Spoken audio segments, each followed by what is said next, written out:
It is Saturday night, March 9th, 9 p.m. Eastern Time. The Wise Guys are back live with episode 62. We got to change things up a little bit tonight. We're actually going to, once I bring in my co host here, we're going to explain that we're going to be a man short from what was advertised here. But he is the Scott Stapp to my Mark Tremonti. He is my Ryan Peake. He is the Ryan Peake to my Chad Kroger. He is also the Courtney Love to the Kurt Cobain. He is the big freaking Mike Martin. You know, you said you were calling me Courtney Love, and I didn't get the reference until just now. And the first thing that popped into my head, did you see the Pamela Anderson roast? Yes. Okay. Who did? Half the jokes Greg Giraldo told just popped into my head. How are you, sir? It's Saturday night. It's live from Cleveland and Georgia. I think we're better looking than Che and Joe's personally, but that's just me. No, because he's got Scarlett Johansson, so it's instant scoreboard. No, you know what though? I mean, some people outkick their coverage. I mean, this is just this happens. I did. I almost want to repeat the joke of his little from the joke swap, and you know the one I'm going to talk about, but I don't want to get this kicked off the air 2 minutes and 45 seconds into the broadcast. It'd be a new fucking record. But anyway, unfortunately, we were going to be joined tonight by Patrick McGuire, and Patrick hasn't been on with us in a number of months, and we were really looking forward to it. Patrick confirmed with us earlier this week. Unfortunately, Patrick became ill to where he texted me about a half hour, 40 minutes before the show, and he's got next to no voice. So Patrick's hoping to come on next week, maybe week after. We got a little bit of a format change possibly here for next week, but we'll talk about that towards the end of the show. Sounds like a plan. Yeah, it's rough without him tonight, but I think we can soldier on. But Jim, we've been talking about how this is supposed to be the boring time of the year. Not so much. Hit the button, my friend. We got a lot to get to, and the clock's going to change soon too, so we got to go to bed early or late. You know, I was going to say, speak for yourself. I'm going to be up all night, so it's not like I'm going to miss that hour of sleep anyway. I mean, that's what tomorrow afternoon's for. But hit it. It's the three biggest topics in the world of sports from the last week. Get ready for the Wise Guys hat trick.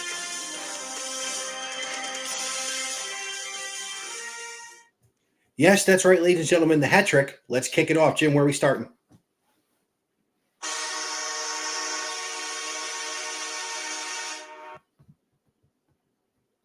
We have to start with the Cavaliers. This is why we were going to bring Patrick on tonight, but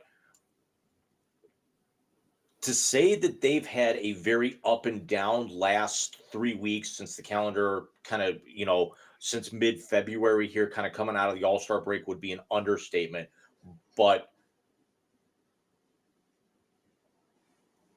what the hell happened last night, and what happened against Boston a couple of weeks ago?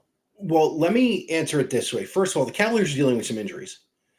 And when they had their run, it was after the Garland and Mobley injury. They had come back. Well, they started when they were out, but they came back. They were starting to get themselves back together as contractually obligated on time this time, James. He was rehearsing right before we came on. Rehearsing, yeah. Rehearse. Actually, I should probably take my hat off for the Dr. Evil reference. Anyway, they've been dealing with injuries in the second half. Right. But also they've been dealing with some inconsistent play coming out of the break. They came out flat, which, you know what, for a team that, first of all, has proven how deep they actually are, dude, to come out flat for a fan, it bothers us. But after the games against Dallas, the game against Boston, and last night, we can't complain. We can't. I'm sorry. I mean, this team. we could complain kind of playing down to the level of losing to an Atlanta on the road who's clinging to their playoff lives, losing on the road to a Philadelphia team that was just like the Boston game a couple of nights before that. Dig yourself a huge hole, come back, take the lead, and then just run out of gas at the end. But still with the same scheme. But that Philadelphia team's basically, they're just trying to actually find any level of surface on those brakes to be able to stop the skid. No, I agree with you. But last night down Max Strus and Donovan Mitchell, and granted, Minnesota was down Cat. They still came back and won. Oh, Evan didn't play last night? Evan did not play last night. No, I didn't. Can I just tell you how much I love Isaac Okoro every freaking day now? Oh, my God. The defense at the end of the game to stop the possible game winner was awesome. He is starting to bring it on the offensive end. Dude, they're rounded into form. And this is what's scary, is that I think they proved – would you go away? I think they proved they can run with Boston. And if Donovan comes back healthy and is playing at the level that Donovan has played at all year, Darius continues to play at this level, Mobley comes back healthy, this is not a team you want to see. And yes, the Knicks seem to be their bugaboo, which makes my fucking skin crawl. Because I hate the Knicks. I had my Mets shirt on at work the other day. A customer said, "Oh, you're a Knicks fan?" I'm like, dude, we'll fight. No. Not for 20-some years. Gotta bow up. Well, never mind bow up. I think now with the Knicks, it's mental. Yeah, that's the issue right now. It's because for years it was always, there was the mystique with the Knicks because they're the lone New York team. They're in the biggest market in the country, and they're playing in the world's most famous arena, and always seem to go out and get the high-priced talent, but that's just it. It's because they're only high-priced.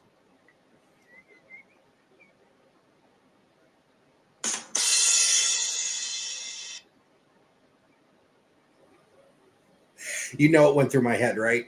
Oh, why do you think I did it? I figured as much. I thought you said didn't have any high-priced talent in this team. We can forget about Dorn because he's just high-priced. Well, years ago. Still hit the ball. Can't field it. I think the Knicks won't be an issue because right now they're back down to the 3 seed, if I remember correctly. Milwaukee jumped them.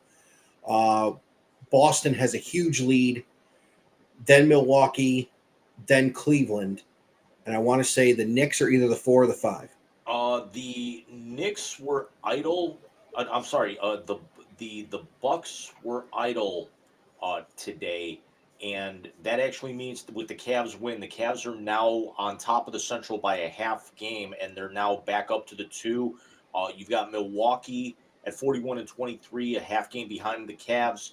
And the Knicks are 37-26, so 11.5 back. So the Cavs are now 4 clear of the Knicks, and Milwaukee's 3.5 clear of the Knicks. And the Knicks are only a half game up on Orlando for that final home court in the East. Well, listen, if I think the Cavs have to end up at 2 or 3 in order for them to make a deep run, and that's just by pull. I mean, unfortunately, when you pull a team that has your number, whether they're ahead of you or behind you, it's a tougher road to hoe. If they end up at the 2, and that's basically guaranteeing home court until the Eastern Conference Finals. Correct. That's, first of all, the Romo Fijo is such a big home court advantage because the fans are insane. And that's where that graphic on the bottom really is going to come into play because you've only got 8 more home games. The thing is, the final 3 are at home, so you're playing 12 of your next 16. You're playing 12 of your next 19 against playoff teams, and kind of do the math there. You're playing 5 of your next 16 at home. Yeah, that's going to be the final 2 weeks of the season. yeah, that's going to be rough for them. I want to get to And those 12 of 19 are teams that are currently sitting in a playoff spot right now, including play-in tournament. yeah. So next game is I'll do the schedule. I just got to turn the screen up. Next game is tomorrow night at home against Brooklyn, home for Phoenix on the 11th, and then it starts in New Orleans, in Houston, in Indiana, home for Miami, in Minnesota, in Miami, home for the Hornets, at the Hornets, home for the Sixers, at the Nuggets to end March on the 31st. And then you stay out on the West Coast for 4 more. Utah, Phoenix, the Lakers, and the Clippers. And the Lakers and Clippers are that's a back-to-back. Yeah, it's the same fucking building. Pull up a chair, take a nap. At least for this year, until the Clippers move into their new digs next year. Exactly. And then at home it's the Grizz, the Pacers, and the Hornets to end the year. Look, they can go 12-7 in their last 19. I don't see that being a problem. And we're talking 56 wins at that point in time? Yep. We just signed up for 56 wins any day of the week at the beginning of the year. I mean, you're out of this team. Your third year in a row that you're over 50. Did they win 52 years ago? You know what? I take that back. They got 50 last year. They're going to get 50 this year, and then they were 48 or 47. It was close. Yeah, they were on the better half of 50 last year. Yeah. So, Jim, how deep is this team? I mean, seriously, all kidding aside, this roster's deeper than 2016. It very much is, but here is my concern before we get into our poll question of the night. My concern is that now with the 3 starters sitting last night, 2 of them due to injury, now you see what Sam Merrill's capable of, and then there were a lot of people that were concerned of, Merrill was playing phenomenal basketball for a little while, and then he kind of, I don't want to say works his way out of the rotation, but there's just not enough minutes for him. Dean Wade was your star a few nights ago. Now what happens when you have Donovan and Mobley and Strus back in the lineup here? Later on this week, all 3 of them should be back. Or I should say later on next week. So by the time we come to you guys next weekend, not only are we going to be opening, not only are we going to be looking at March Madness, but we're also going to be talking about March Madness in the NBA with the playoff stretch at that particular point, especially Cavs Madness. But I understand that there's only one ball, and you've got to be able to facilitate minutes and everything, and I get the load management, but it's not something that you can really afford to do when you can't take games off once the playoffs start here in the next 6 weeks. No, I agree with you. One thing I will say is this, and I'm not a proponent of putting coaches in the limelight, because at the end of the day, a coach can draw up a game plan. And I say this about baseball all the time, and you've heard me say it. Coach can put in whoever he wants from the bullpen. It should work. The manager's not the one throwing the pitches. He's not the one calling the pitch. Well, maybe he's calling them, but he's not the one throwing the pitches. So guess what? If they don't execute, that's on the players, not on the coach. Well, unfortunately, we learned last year JB Bickerstaff has a problem with fixing rotations. Oh. This is where JP Pumpernickel, what do we call him? That's one of them. It's I personally like KT Butterbrickle. KT Butterbrickle. I went Pumpernickel. Dude, do you understand? Every place I've gone for the last week and a half, I've seen something about bagels. Now I want bagels. And someone did a TikTok making a joke about they couldn't get good bagels in Germany. Off the rails. Just off the rails. I was going to say that for Patrick, but oh I'm sorry, I didn't say it. In all seriousness, he's got to learn to do rotations. And I got to tell you, I followed along on GameCast last night, watching it on there, and then made Bobby sit through the 10-minute highlight condensed game. Yep. Sam Merrill's phenomenal off the catch and shoot. And if you're going to beat the Knicks and you're going to beat the Celtics, you need to have people who can catch and shoot. And unfortunately, in the starting lineup, there's only one, and it's Donovan. Okoro is still a better set shooter. Mobley is coming around, and Jared Allen is just insanity underneath. They're going to need Sam Merrill. They're going to need Strus. They're going to need Dean Wade. They're going to need everybody on this team. They got to run 12 deep in this playoff run. And I think at 12 deep, they are deeper than any team in the Eastern Conference. They're definitely deeper, but I don't see how you're going to be able to run 12 deep. But let me actually pause that train of thought, and let me now pose the question of the night. Take the wine and rose-colored glasses off. How far do you truly expect the Cleveland Cavaliers to go in these playoffs?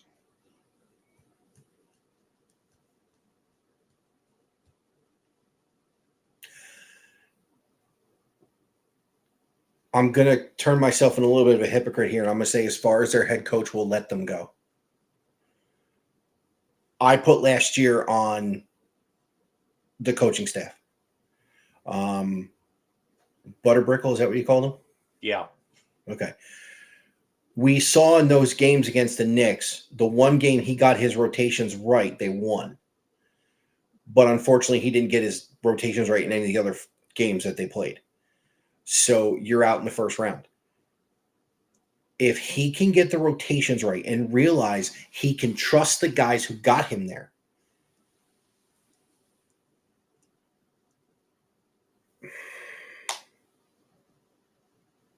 I'm going to say it. I think they can go very deep into an Eastern Conference Final Series against Boston. If not win the damn thing. And here's why. Tatum, Brown, Porzingis. Brunson. No. I'm sorry, Brunson with the Knicks. Yeah. But their little sphincters get like that come playoff time.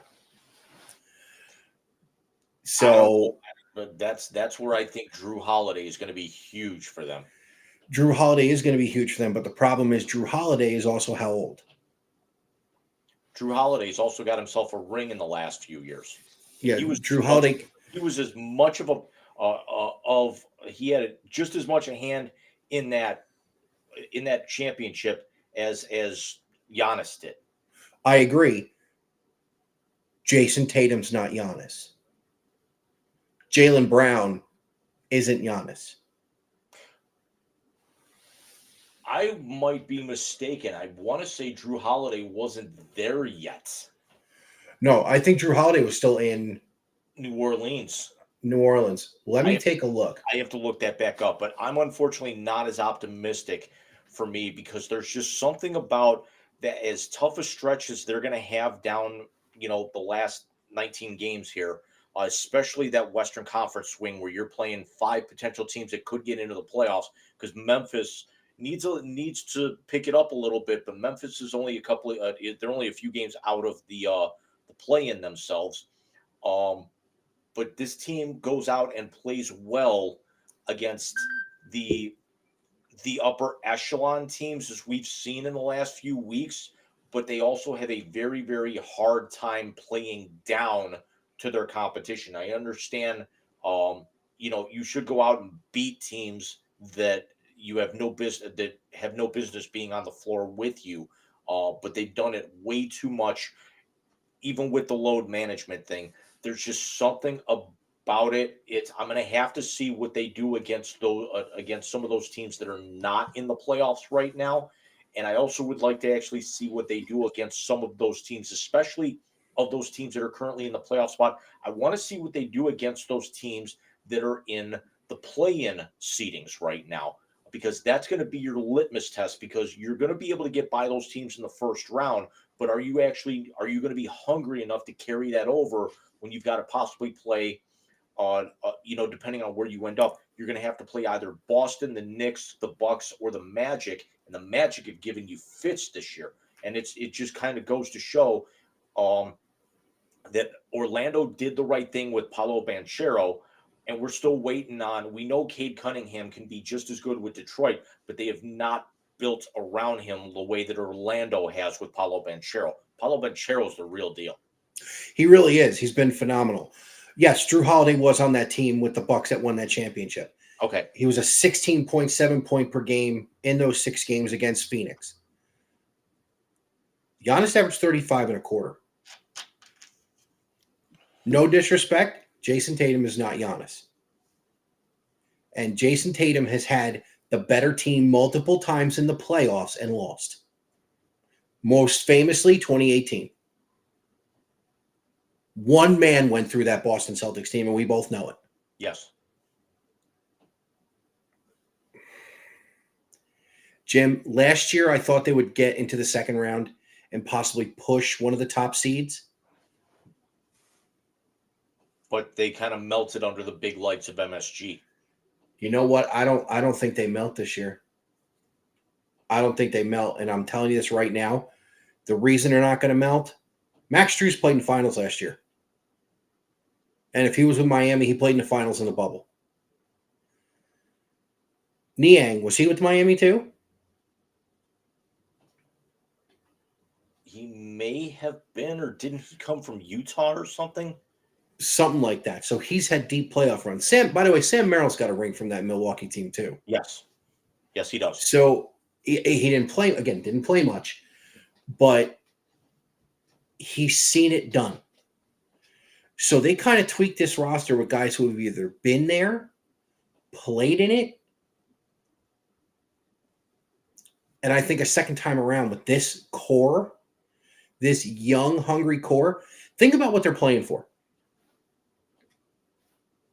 Donovan Mitchell wins a championship in Cleveland. Darius Garland, Jared Allen. If these young kids win a championship in Cleveland, forget it. 1, they'll never leave. 2, they are set up to win for years to come. And 3, LeBron who? As scary as that sounds. You might have to think that.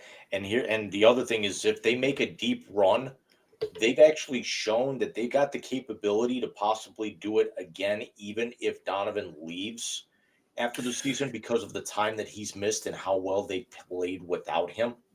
I think this is still Darius Garland's team. I mean, even with Donovan on the floor. Donovan has actually elevated his game to a whole other level this season when he's been in the lineup. I think he wants to be here. Are they going to be able to afford him, for what he's going to end up commanding? Because he's going to want top 10 money.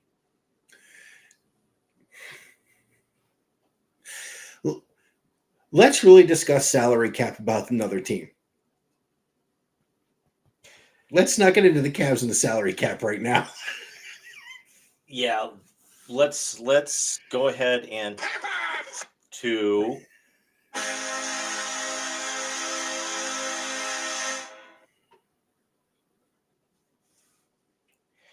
boy, did we actually have some news in the last couple of days. The new calendar year hasn't even officially hit yet, and we've got everyone's in on the party here. We've got Buffalo, we've got Pittsburgh, we've got the Browns who made a huge splash today. We've got Tampa Bay, we've got Baltimore, we've got Philadelphia. Mike, where do we want to start from there? Because we know we want to save the Browns for last. Well, then I want to start in Cleveland again and do one of these. Okay. To Jason Kelce on 13 phenomenal seasons, maybe the greatest championship parade speech ever. Did you see did you watch the clip from the Pat McAfee show I sent you? Part of it. Their first day back on the ESPN setup where they can't swear, Kelce drops an F-bomb when they go live to Kelce. Good. Throw him off the air. No, no.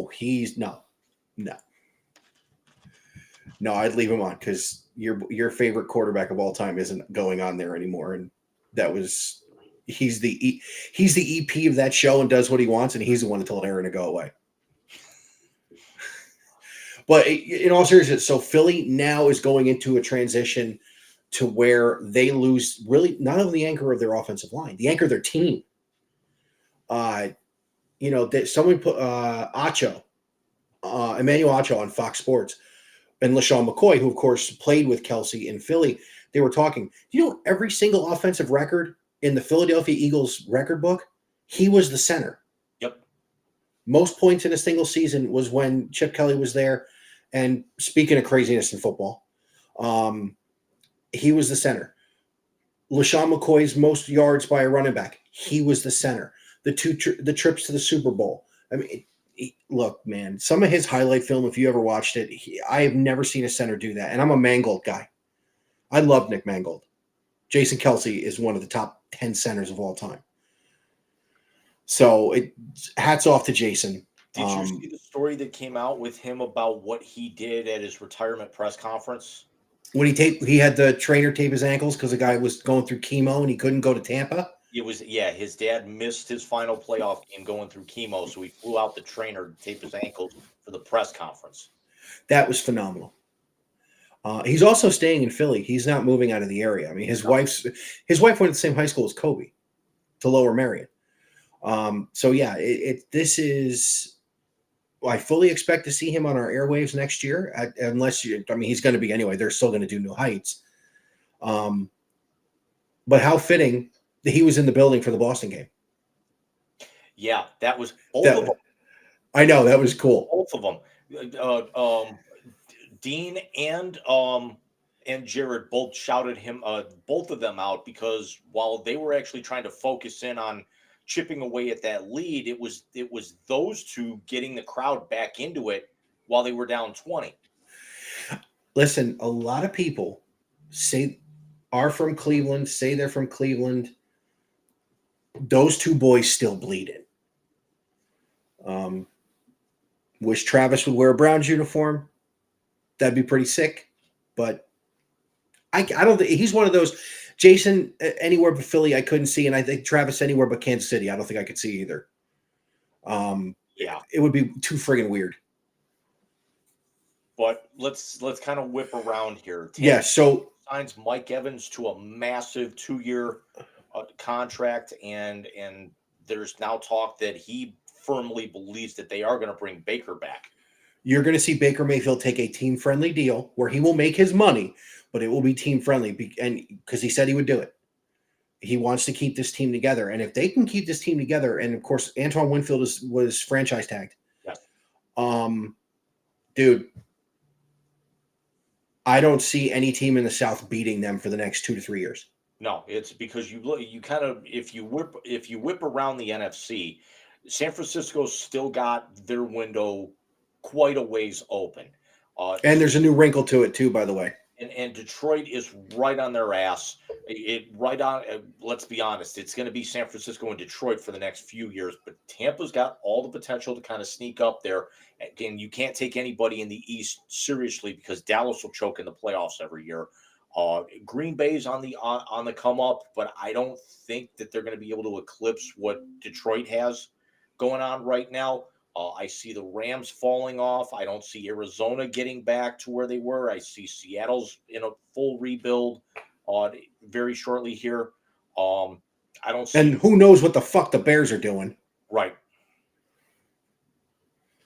I fully anticipate, like Mike Evans and Baker, will re-sign in Tampa. And listen, you don't throw for $4,000, 30 touchdowns and less than 10 interceptions and not get better under a new OC and with a better system, and you still have Mike Evans, you still have Godwin, you still have a first-round draft pick to where you can draft more pieces. I think they should go O-line because Baker is undersized. You want to keep him upright, and Kyle Trask is a joke. So Mike Evans. I want to talk about your Bills for a minute. What the fuck are the Bills doing? This is what we're actually, as Bills Mafia, what we're starting to worry about here is that you actually ended up losing Tre'Davious White and Jordan Poyer along with four others, including a key offensive lineman. But Poyer and Tre'Davious have been kind of the glue. That's even though Jordan Poyer's been hurt the last few years, as has Tre'Davious. But they've kind of been the glue that held that secondary together because Buffalo's kind of as good as they are on offense, their defense is actually what allowed them to make those runs by stopping teams, late in the season, making their playoff runs, just running out of gas. But it's going to be interesting to see where both of those, end up. But this is now transition period for Buffalo. I think Miami has caught them, and New England's not going to be anywhere. I don't think the Jets rebound nearly as overnight as you think, as anybody else would think. But I think now Miami could take over as the class of that division right now. I will say this. Let Miami play a second place schedule and then come talk to me. Look at what they did last year. Tua did exactly what he did in college. Against the teams they could beat the hell out of, they beat the hell out of him. And guess what? He folded like a tent against teams over 500. I wholeheartedly agree. But when it comes down to it, Tua had to go on the road and play in -4 degrees. Josh Allen had a home game and went Josh Allen. Agreed. However, Tua had to go on the road because he couldn't beat anybody with a good fucking record. Let's go down to around the AFC yeah. here. Ravens signed Bouquet. That's a huge re-signing for them. I hate to say it like this because I can't stand the fucking organization. I don't like them. Is there a better run franchise in the NFL? You'd be hard-pressed to find one. I mean, because, you know what? I hate the guy's last name, but he's a great head coach. The front office has built him a juggernaut that wins that division almost every year. And now, to be very honest with you, no disrespect to the Browns, is going to win that division every year for the next few years running. If Lamar could not be Lamar in the playoffs, John Harbaugh would have a second Super Bowl ring. But Lamar's Lamar. Defense. But I think right now what's gonna help Baltimore is being able to keep a running back, upright and not end the season on injured reserve. So Lamar doesn't have to go Lamar's to where Lamar's not only your leading runner but your leading passer. You can't win in the playoffs like that. No, you can't. God forbid Derrick Henry goes to Baltimore. Or scarier, did you see the Giants are letting Saquon walk? I don't think Baltimore's going to be able to afford either one of them, to be honest. I think Derrick Henry's not going to cost as much as you think he is. I know he's going to take a discount, but I still don't think Baltimore might have. See, that's just it. Henry's a free agent. He's not under contract any longer, so it's not like you're giving up picks to go get him. You've actually got to shell out cash for him. Baltimore, yeah, but I don't think he. I gotta double check and I'm going to do that here right now. But I don't know if the Ravens have the cap space as opposed to the pick space. Go ahead. This is going to take me a minute. All right. So, which Peterson did the Steelers cut? Patrick Peterson. Baltimore, as it stands right now, for the top 51 players on their roster, Baltimore has $2.5 million in cap space. Before the adjustment or after? Before. So they have 30. This is actually the 2024 salary cap. So as of this very minute, they have 2.498 on the table. So they could do what Andrew Berry's done and restructure a couple of guys, throw out some bonuses, and make $25 million in cap space like that. Yeah, but the difference is that when you look at their Matabuke is making 12.2 over this extension. You've got Roquan Smith making 13.5. Mark Andrews is making 16.9. Marcus Williams, your free safety, 18.7. Marlon Humphrey at 22.8. Ronnie Stanley, your left tackle, at 26, and then Lamar at 32.4. None of those guys are going to restructure their deals because they're in the top 3 highest paid at their position. They're not going to want to give that money up, even if they defer it. Never mind defer it. If I'm not mistaken, a lot of these restructures are being paid out in bonuses. So they're one-time shots and it's not counted against the cap. You can turn some of that money into bonuses, then you don't have to worry about it. So if you turn, let's say Mark Andrews, who oft injured, as valuable as he is, oft injured, you turn that 16 into a 10 million bonus and you drop his cap number to 6. I mean, these guys get crazy with the math anyway. We've been talking about this outside of this arena, but you do that, now you've got the money. Yeah. And when we get to our Browns, let's play a really scary, God forbid, scenario for the Cleveland Browns. Yeah, we're going to run a little long with this segment because we haven't even touched on the Browns. We've only got about 3 minutes left here. But the Steelers cutting Patrick Peterson, Mitch Trubisky walks, is now going to be Josh Allen's backup in Buffalo. Russell Wilson released as predicted by me on this show weeks ago. Released by Denver. Although Denver is going to pay that entire because of the fact that that was guaranteed money, they're still going to be on the hook for that. Wilson is talking to several teams. Pittsburgh is one of them, which means could they already be giving up on Kenny Pickett? Or I think they're bringing him in to push Kenny Pickett. I think they're going to move. I think they're going to do to Kenny Pickett what the Jets did to Zach Wilson last year. They're going to bring in Russell Wilson. They're not going to move Kenny Pickett anywhere. You're not going to be able to move Kenny Pickett anywhere. By the way, very quietly, statistically, Russell Wilson had a very good year last year. I think it gets lost in the fact that Sean Payton did not turn him into the 5,000-yard, 50-touchdown guy that apparently, if you're not that, you're not any good. But he had a very similar year to Baker last year. And now Denver's in full fire sale mode. So if I'm the Steelers and I can bring in Russell Wilson with that offensive line that started playing well, with Najee Harris, who ran the ball well, with a decent wide receiver core that I can go get a wide receiver in the draft, since he's a free agent, I don't have to give him any money. And by the way, his cap hit's $1.5 million.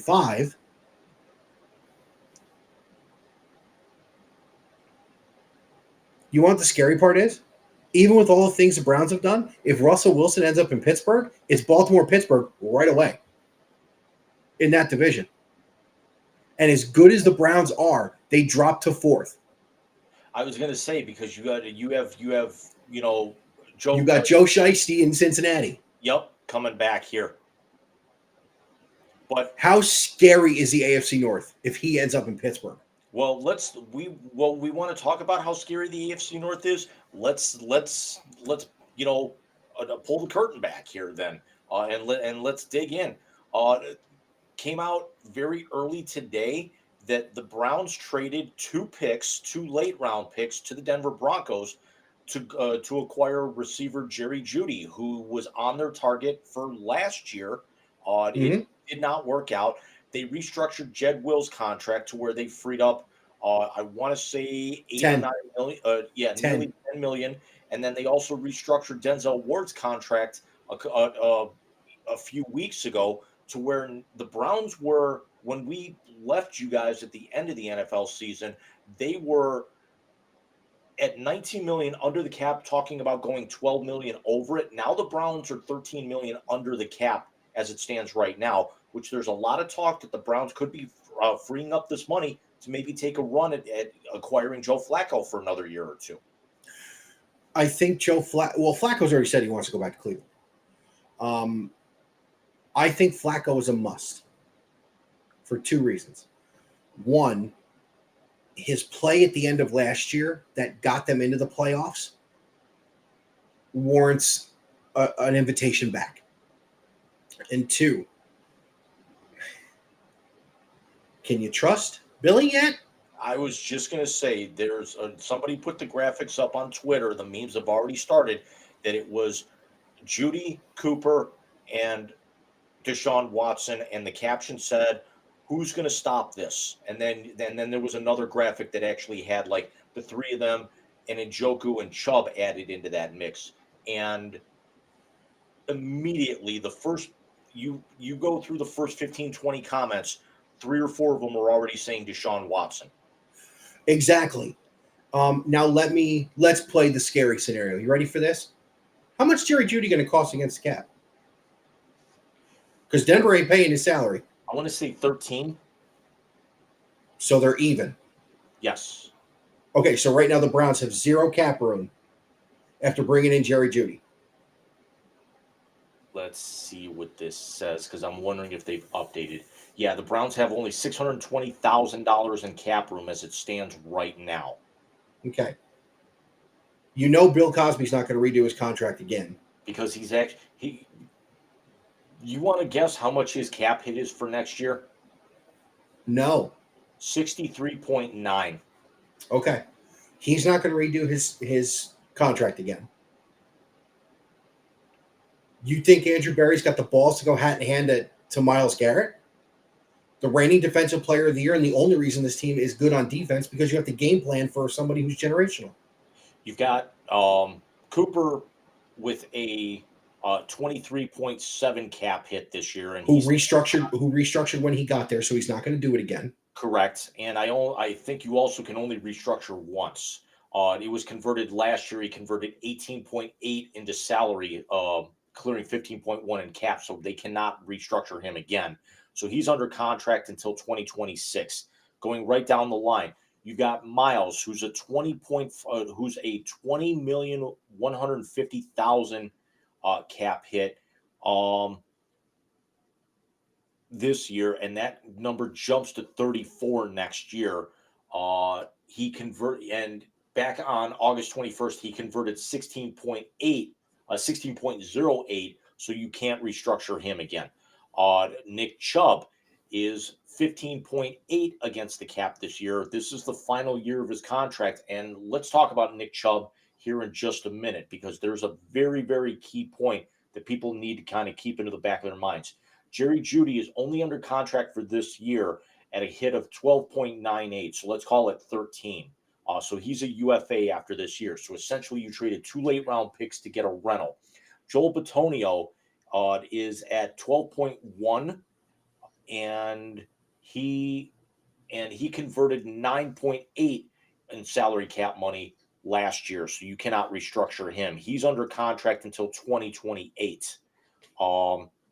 Denzel Ward restructured just a few weeks ago. You're not going to do anything with that. And he's also in now the first year of that extension, I think. So he's under contract until 2028. Denzel Ward is still only 27 years old.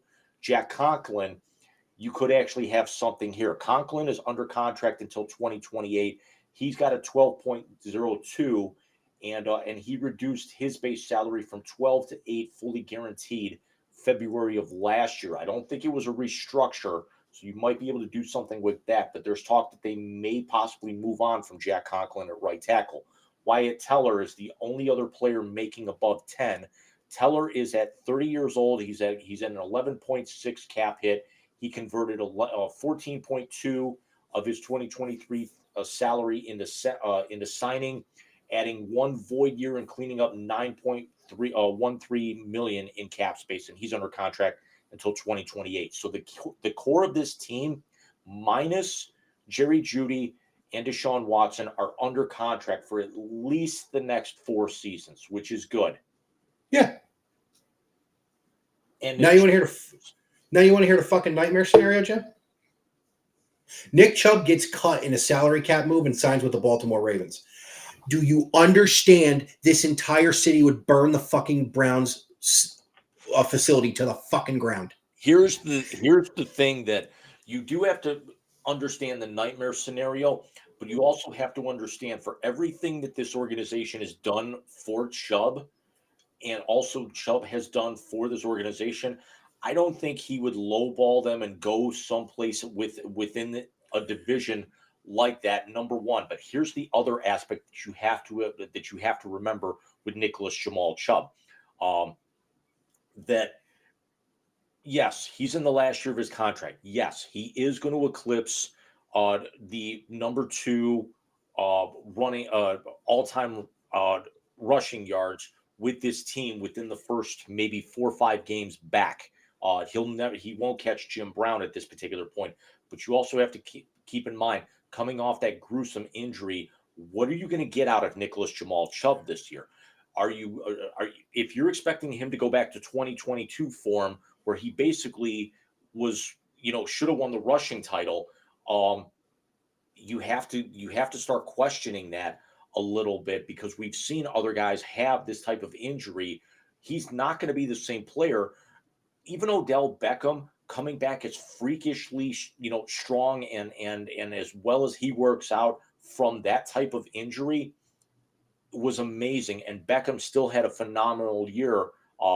Certainly not up to his standards with Baltimore last year. Excuse me.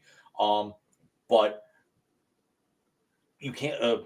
This is where I think they kind of missed the boat with being able to develop like a Jerome Ford or somebody else as the feature back last year. Because if Chubb is going to miss, if he's not going to be ready in time for the start of the season, if let's say something happens and he's not ready until mid-season, you still got to be able to run the damn ball.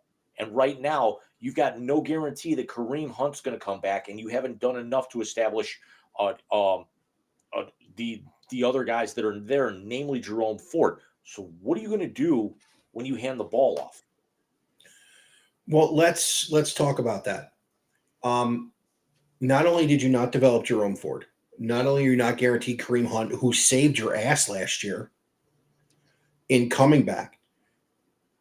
How are you going to do it money-wise?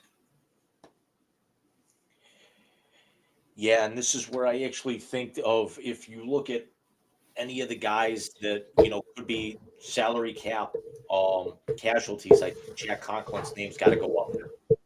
Okay, you lost a playoff game because you couldn't protect the quarterback. How can you in good conscience, as I sit up, because again, my back is shot, how can you in good conscience do anything to that offensive line? I understand that. I definitely understand that. But I mean, it's also something that you can go out and you can get guys to kind of plug in there. And I mean, if you think about it, DeJuan Jones came on really well last year.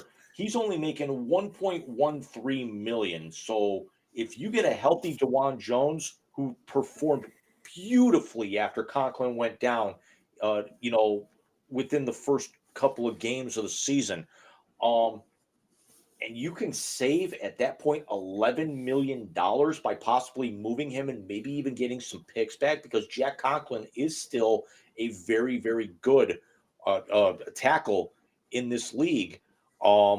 They may not be, they're certainly not going to be first or second round picks, but I mean, if you can swing maybe a 3 or get a couple, maybe get a 4 and a 5 or like a 4 and a 7 somewhere in there, I would not totally object to that. And if especially if it gives you capital where you can maybe kind of get a guy in the 3rd or 4th round to be able to now back up DeJuan Jones. Jack Conklin's not getting you anything above 5, and don't think he will, because of the injury history. Not his play, the injury history.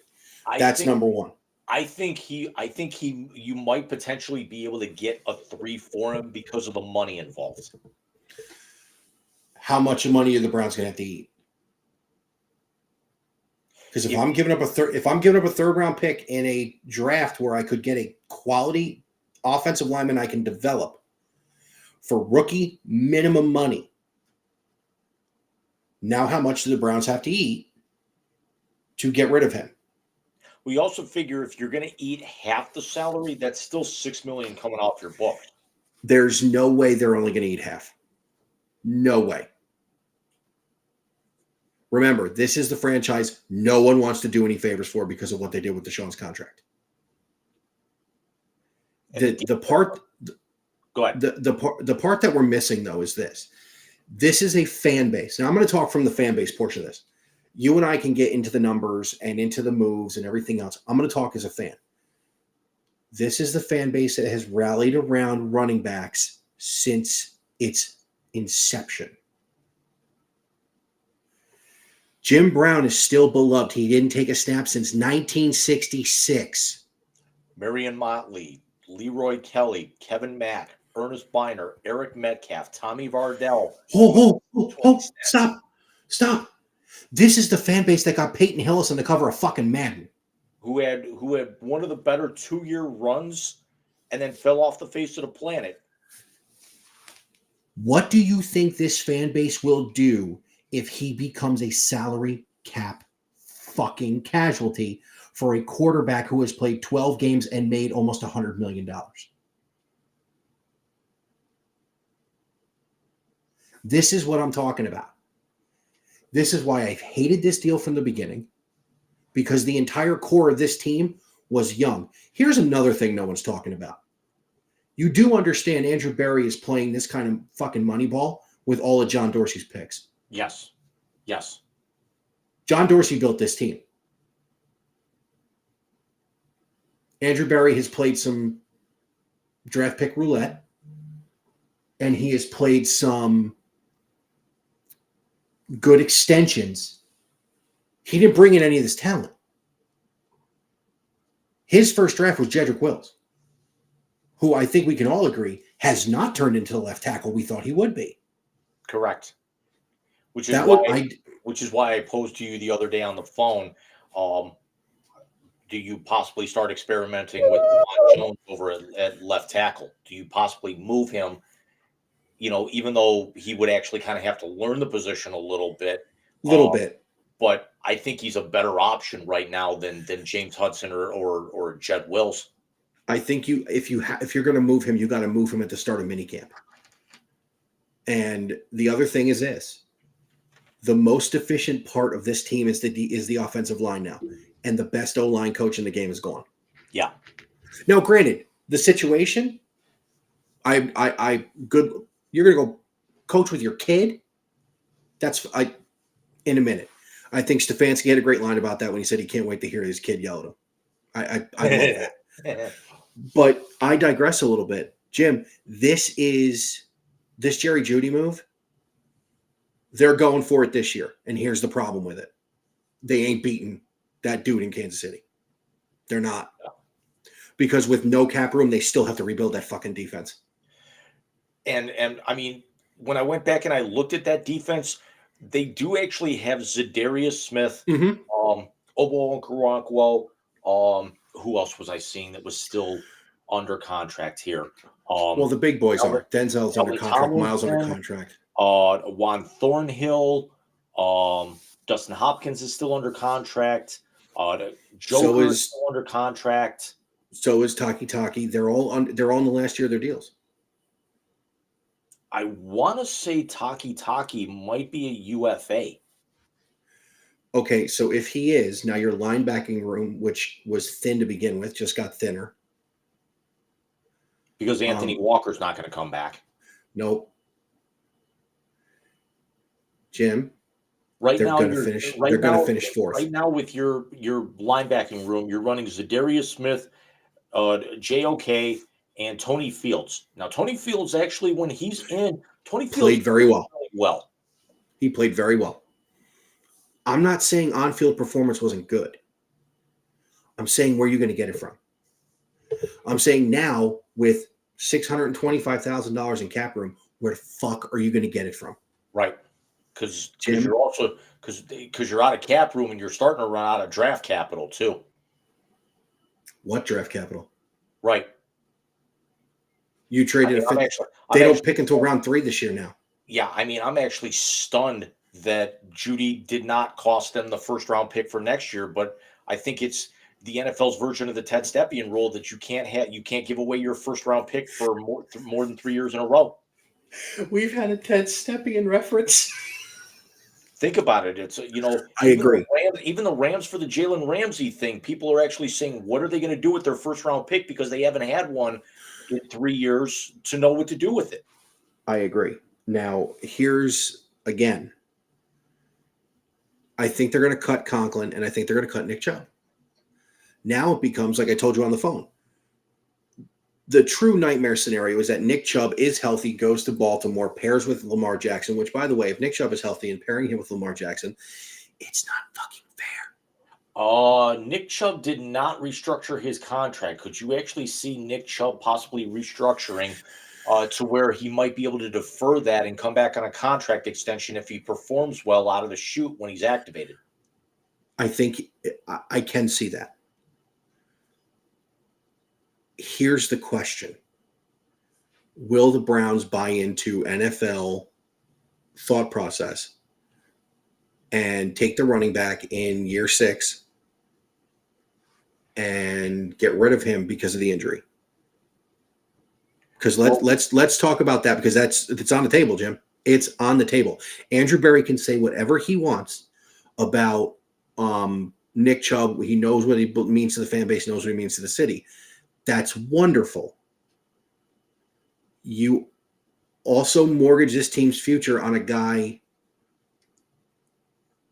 who hasn't performed. Yes, that was Jimmy Haslam. We all know that. Anybody with a fucking pulse and a half a brain knows Jimmy Haslam made that move. But Barry seems to me like the kind of guy who is... He seems to be the kind of GM who's listening to the pub and thinks he can pull it out of nowhere. That's why you make that deal for Jerry Jeudy when you have a defense to rebuild and no salary cap space to fucking do it. Deshaun Watson was telling people, we're going to throw the ball. Why? You have a run-blocking offensive line. What do you mean you're going to throw the ball?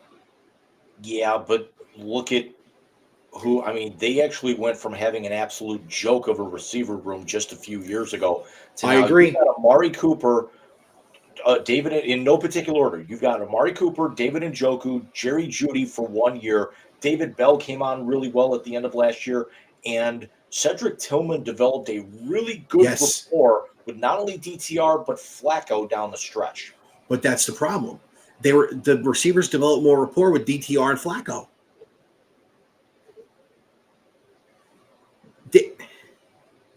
I also have a feeling that you could possibly see them move on from Elijah Moore, because it has just not worked out. No, I agree with you 100%. But again, what do you replace him with? This is the problem in a salary cap league. This is the problem the Cavs had year 1, 2, and 3 after LeBron left. They had no cap room. They had to eat contracts and get rid of guys and eat money, and now we're seeing that rebuild done. Here's the problem in the NFL, and mostly with the Cleveland Browns. They have an owner who's mentally unfucking stable and doesn't have patience. Did John Dorsey deserve to get fired after hiring Freddie Kitchens as the head coach? Abso-fucking-lutely. Absolutely. But I'll tell you this right now. They don't make Deshaun Watson into a Super Bowl contender this year, Stefanski and Barry are going to get shown the fucking door. And then who's your hire? Well, we've actually hit an hour, so we can come back to this. I'd love to be able to get Patrick's take on this when he comes on with us, hopefully next week or the week after, especially with the wake of all the other moves that could get announced before the new season, the new calendar season starts officially next week. It's Tuesday, right? Yes, I want to say so. But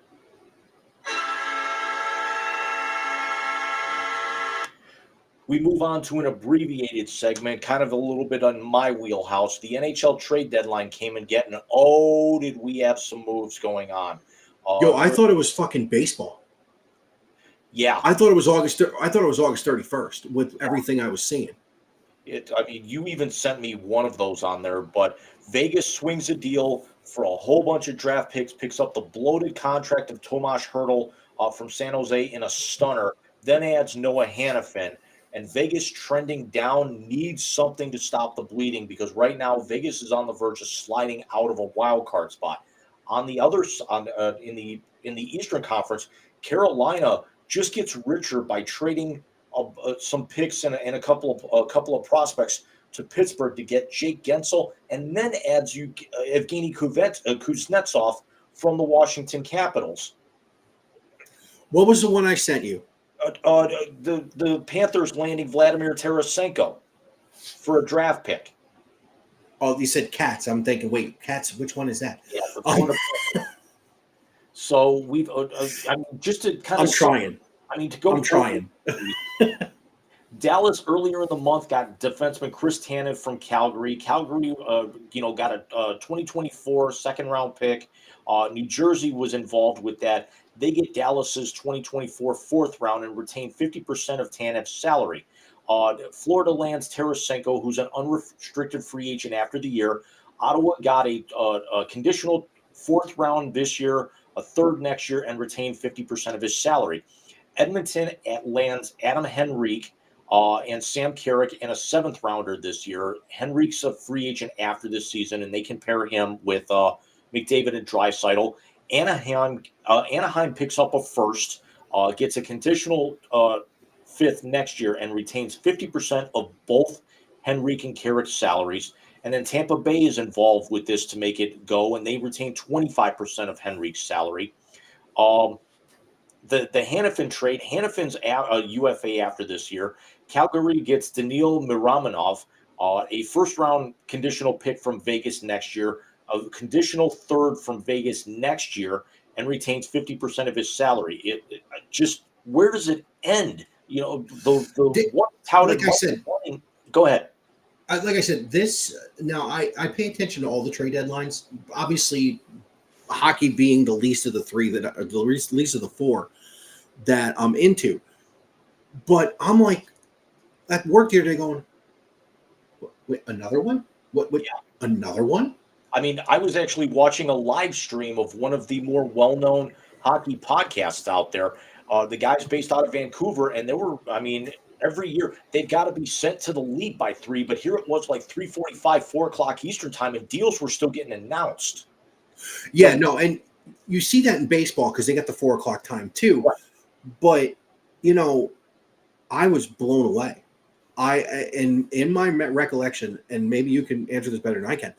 I don't remember an NHL trade deadline this active, with this many impactful players moving into situations that, like with the guy from Carolina or from Florida, you said straight out, and there goes the cup.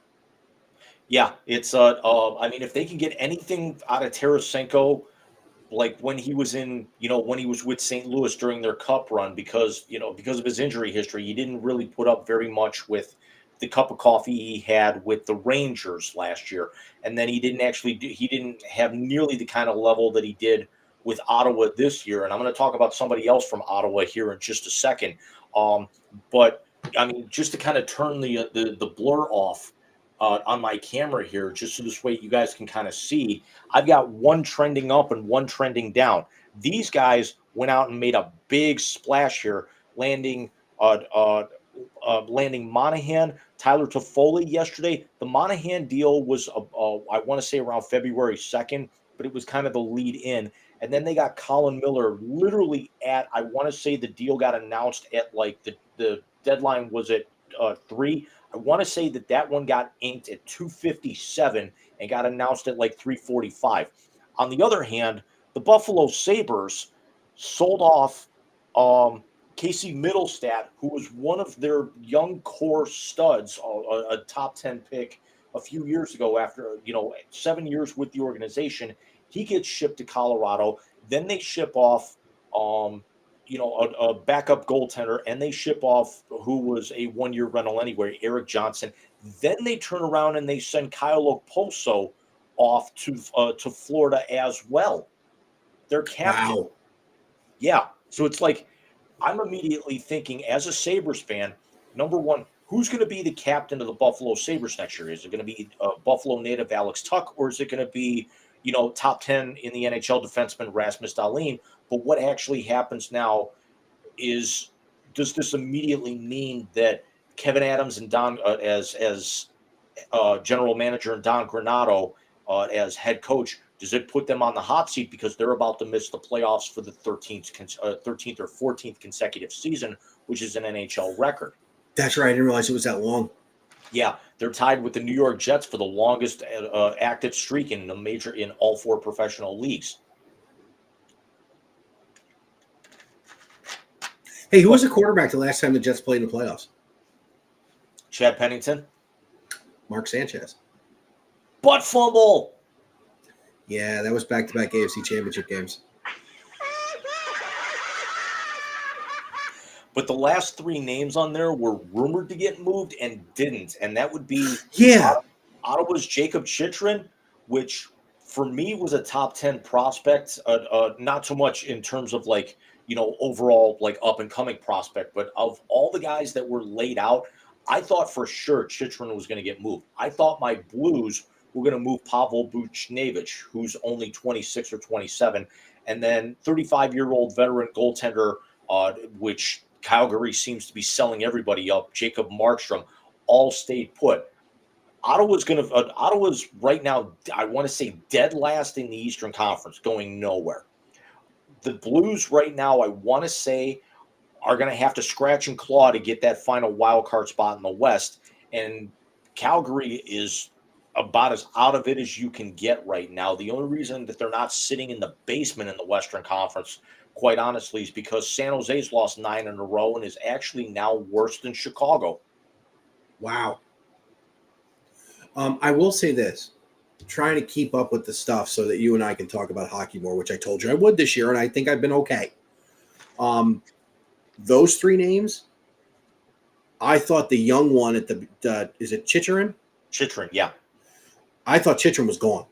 Yeah. Just reading the stuff, I thought he was going to go. Yeah. The Markstrom doesn't surprise me. It seemed like these teams tried to get, if they were really in cup contention, they went older for experience and play. And if they weren't, they wanted to get younger. So Markstrom didn't surprise me as much. How old is Buchnevich? I want to say 26, 27. Which is still an infant in NHL years. If you play as long as a lot of these guys. I mean, I'm surprised Yager didn't get traded at the goddamn deadline. Me personally, as Mr. All-World Blues fan, I think the only reason Buchnevich did not get moved is because Doug Armstrong, the general manager of the Blues, refuses, as never once said in his entire tenure of more than 10 years as general manager, he's never once said the words rebuild or restructure. So I don't think he sold off Buchnevich because he didn't actually want to say that word in a press conference coming out of it. But they probably need to do that. Effectively what it would have been. Yeah, and they probably need to do that, to be honest with you, Jim. But I was floored with the amount of movement, with the amount of players going. Now, do they have a buyout period like the NBA does or NBA does? I believe they do, because some of these, I mean, you could actually see instances where, now the trades are over, but you could actually see, teams buy somebody out and then they go and sign. They can go and sign with somebody immediately, where the waiver wire doesn't immediately come into effect. Yeah, I mean, there's still a lot of moving and grooving to do. How many weeks are we to the playoffs? I want to say teams are down to their last between 15 and 18 games. So what, 3-4 weeks? Something like that, like probably 5. Early mid-February. I'm sorry, early mid-April. Are we talking April already? Yeah. Jesus. We're changing clocks here in a few hours. Man, the fuck. Yeah, spring is next week. Vegas adding that hurdle deal just threw me for a loop, because I knew that Vegas always likes to go out and make a splash. And that podcast I was telling you about, they looked at Vegas's first round picks since they come into the league. Only one of them is still in the organization. They've either traded that player or traded the pick. Really? Yeah. Speaking of Ted Stepien, Vegas goes out and they'll draft the player, but then they'll actually trade the player shortly, within a couple of years of them being in the organization. Okay. But so they're not trading the picks per se. They're trading the actual players they take in the draft. Right. I mean, they have actually traded a couple of those picks, but but again, the fact that they've been in the league 7-8 years and they've only got one first round pick still in their organization. That's yeah. I mean, them going out and trying to make a splash, but they're going to need a lot of help to be able to hoist Lord Stanley this year. Yeah, no, I mean, I think that, like you were saying, when I sent you the Tarasenko deal, you said that hand him the cup. For the Panthers to get that good at the deadline after a really good year last year, Really, Matty Kachuk is Carolina, right?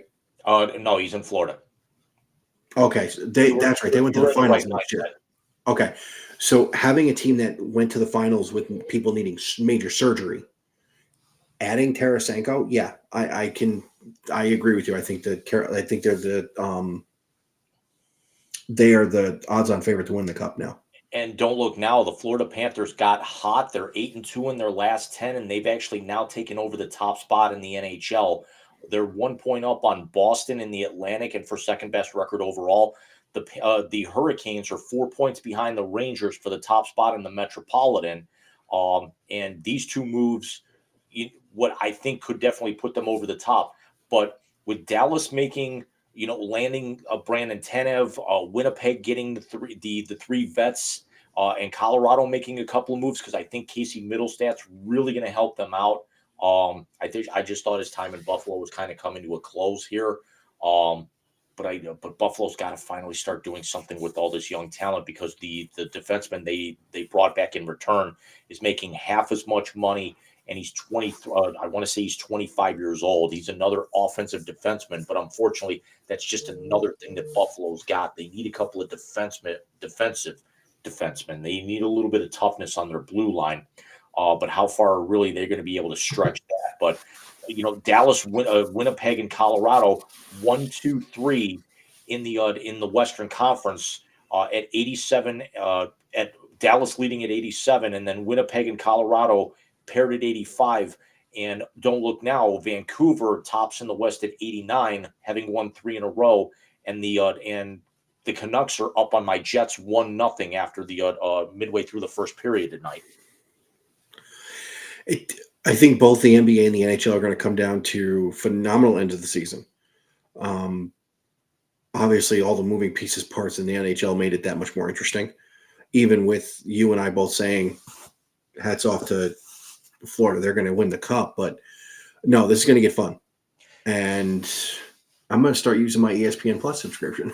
You got to admit, or at least until that new sports package I was telling you about possibly when we see the pricing in the fall here.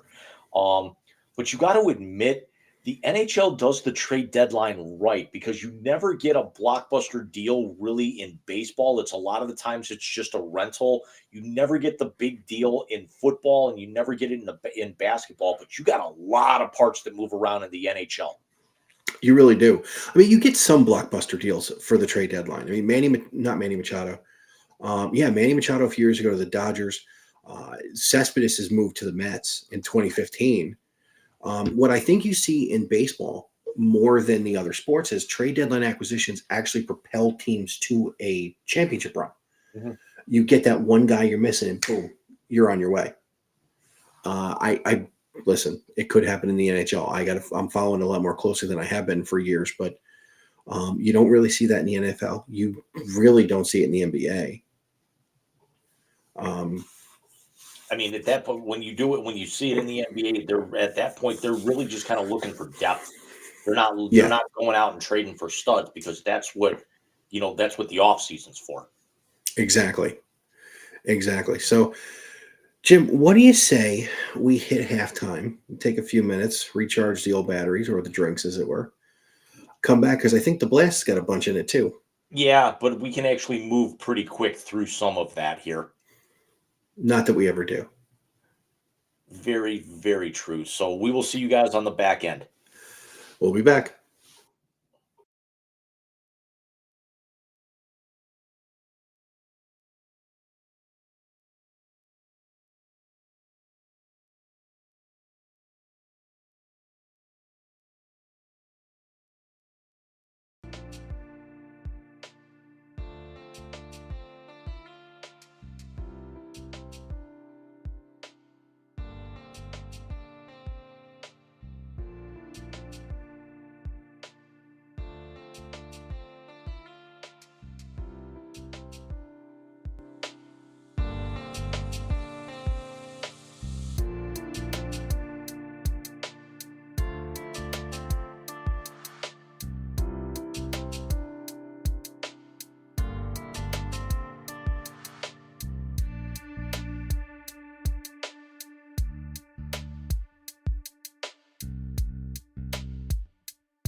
Since I started adding the music, it's a lot more soothing. It's almost like ASMR that I could fall asleep to on a Saturday night. I'm just happy I wasn't chomping on the Doritos as you brought me back in. Yes, I got the popcorners calling my name when I'm done here. The cinnamon ones. I'm more the spicy queso anymore, or the white cheddar. I want to say the cinnamon are good, but I think if I've got to rank them, I've got to go white cheddar, spicy queso, cinnamon, sea salt, and there's a fifth one. I can't remember what it is. No, I'm with you on the top. Kettle corn. Kettle corn, yeah. Kettle See, corn I is go. good, but it's like if you're gonna eat kettle corn, you don't want to eat a healthy snack that tastes like kettle corn. Your mind can't. Your mind is like, this is good, but I want kettle corn proper. You're talking to the dude who used to eat rice cakes, like they were going out of style with like the different flavors. So I'm good with that. Yeah, if I I would can go. if I can make a quick trip to Aldi tomorrow before the snow comes, because we're supposed to get 3 to 5 inches tomorrow, um, and then it's going to be like back in the 60s by Tuesday. But it's like I got to go get like some generic kind bars, and it's like I might actually need to make a quick run for some of that stuff too. The peanut butter ones are my favorite. The I kind bars. I'm partial to the which one? They're the dark chocolate cherry cashew. They're good too.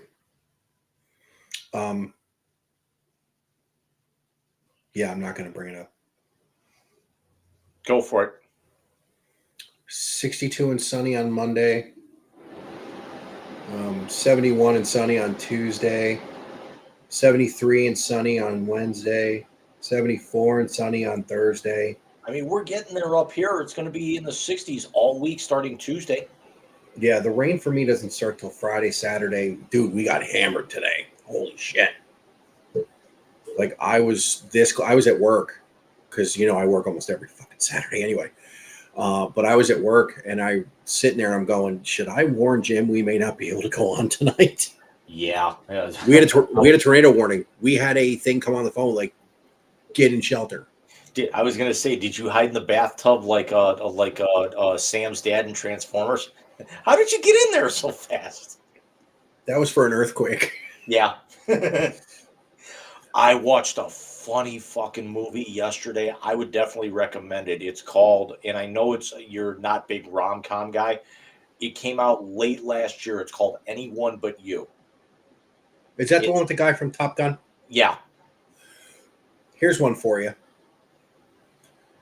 They were talking at one of the award shows. Sam Powell's his name, right? Sam Powell. Yep. Okay. Sam Powell and Sydney Sweeney. No, I'm not talking about her. But Sam Powell and what's her name was with Justin Bieber for forever, is doing that show with Martin Short and Steve Martin.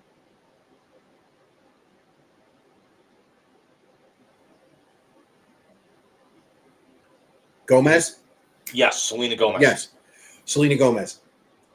They're in the third Spy Kids movie. Yes. With Meghan Trainor's husband. Yep. But Glenn Powell, I'm sitting here and I'm watching, because I haven't sat through all of Maverick yet, and I need to. But I'm sitting here and Bobby was in the Spy Kids for a couple of weeks, and I'm like, that's Hangman. Yeah, Bagman.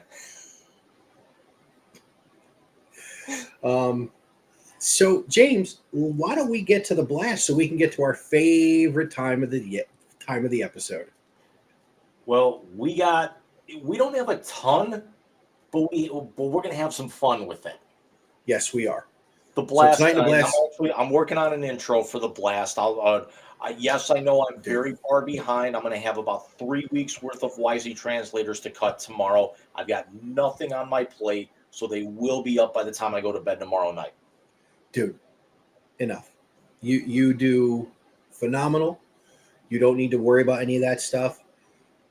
The new logo should hopefully be ready by the 1st of April as well. Yeah, I mean, we got big stuff coming on the Wise Guys, including a special episode next week. But Mike, why don't you lead us off here? Well, let's start talking about the blast, and let's start with that first one. That's Mookie Betts is now the everyday shortstop of the Los Angeles Dodgers. Let me tell you something. Fuck Otani, fuck Trout, Harper, all of them. Mookie Betts is the best player in the game. Let's think about it this way. Mookie Betts was an MVP candidate, Gold Glover in right field. Last year, because of injuries, the Dodgers moved him to second base, where he played Gold Glove caliber second base and was an MVP candidate. Now, Dave Roberts, who said that he would be the everyday second baseman going into this year, has moved Gavin Lux. Who apparently can't throw the ball without skipping it in the dirt. And who, by the way, is why they let Corey Seager walk to Texas. And Seager's got a ring. And Seager's got 2 rings because he was and he's 2-time World Series MVP because he won it in the bubble and then he won it with the Rangers. So yeah, I love this. I love this for the Dodgers. If he can play shortstop as well as he played second base and right field, they're scary up the middle because I think they moved Lux to second base. And as a shortstop, you've got the expanded range now at second, the expanded range at short. Betts has got a fucking cannon. That's a great move for the Dodgers. Let's actually, because, the headline on the story says for now, but it also could be something that could be indefinite. But let's actually see how it progresses with the fact that, opening day is a little over 2 weeks away. We have today is the 9th. We are 19 days away. And I'm coming back off vacation that day, which means I got to work. No, because I usually take opening day off.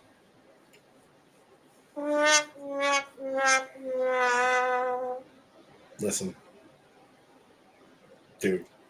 They had to schedule the home opener here around the eclipse. I heard that. You want to hear something crazy? Pete Alonso came up in 2019. This is his first opening day at Citi Field. Yeah, because the weather sucks in this part of the country early. No. 19 they opened on the road. And first time with fans. 20 they opened at home and they were supposed to anyway. 21, 22, 23 they opened on the road. He's jacked. Go figure that for the teams that we follow and adore, and primarily our hometown, teams, that we finally get a spring that broke in late February, early March, and we're still going to be on the road to start the year. Well, mine aren't. They start the year at home. Would you get out of my drink, dude? Mooch? Anyway, so yeah, Mookie Betts to shortstop is huge for them. He is becoming the $300 million utility guy who's going to hit 30 bombs, driving 100 runs, steal 25 bags. He's Jeff McNeil on steroids, is what he is. I'm okay with it. So far, McNeil not being in the top 10 second baseman in Major League Baseball bothered the hell out of me. Because they put the kid from the Reds who played a half a year there last year as one of the top 10 second basemen. The guy 2 years removed from a Major League leading batting title. For the first time in a long time, I'm starting to get a little excited for baseball. And you know me, if I were to rank them in terms of all 4 major pro sports, baseball's always going to come in 4th for me. Just, unless the Guardians are going to actually, Guardians/Indians are going to have a monster year. We're relatively fair weather here in Cleveland, but we're not expecting them to make that kind of a jump. But when you've got the Otani move, when you've actually got, now Betts getting shifted, when you've got the possibility of what the Guardians can do with their youth movement, the fact that Shane Bieber's probably not going to get moved, how your Mets rebound, the Rangers coming off their championship. We've got a lot of fun pieces, parts, because for the first time in a long time, unless you're Atlanta, you're not guaranteed your pecking order right now. No, In no, any- and no, you're not. And just to kind of tease this, in the next 2 weeks, the Big Weekend Mets / MLB preview will come out, where I go a little bit more in depth into each division, and obviously it's gonna be very Mets centric. Shocker. But yeah, the only division. You fucking hit the button. Not the one I was talking about, but that will play.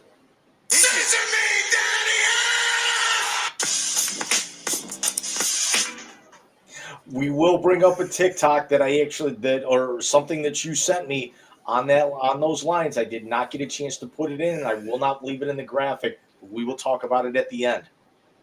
Very good. I think I know what you're talking about. Oh yeah, you better know what I'm talking about.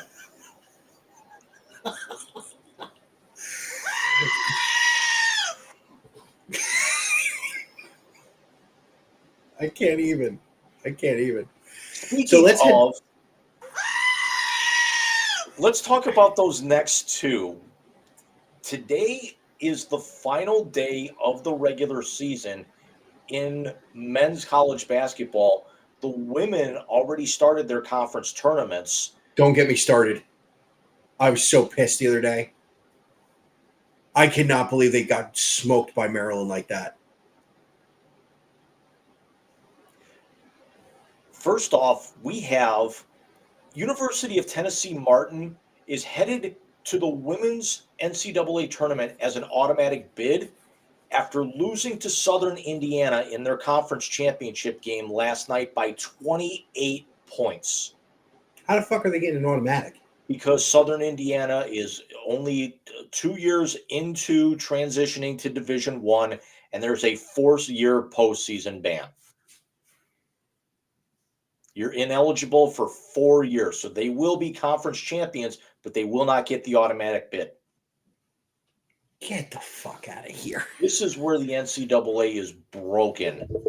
And I think we brought this up with John a couple of weeks ago.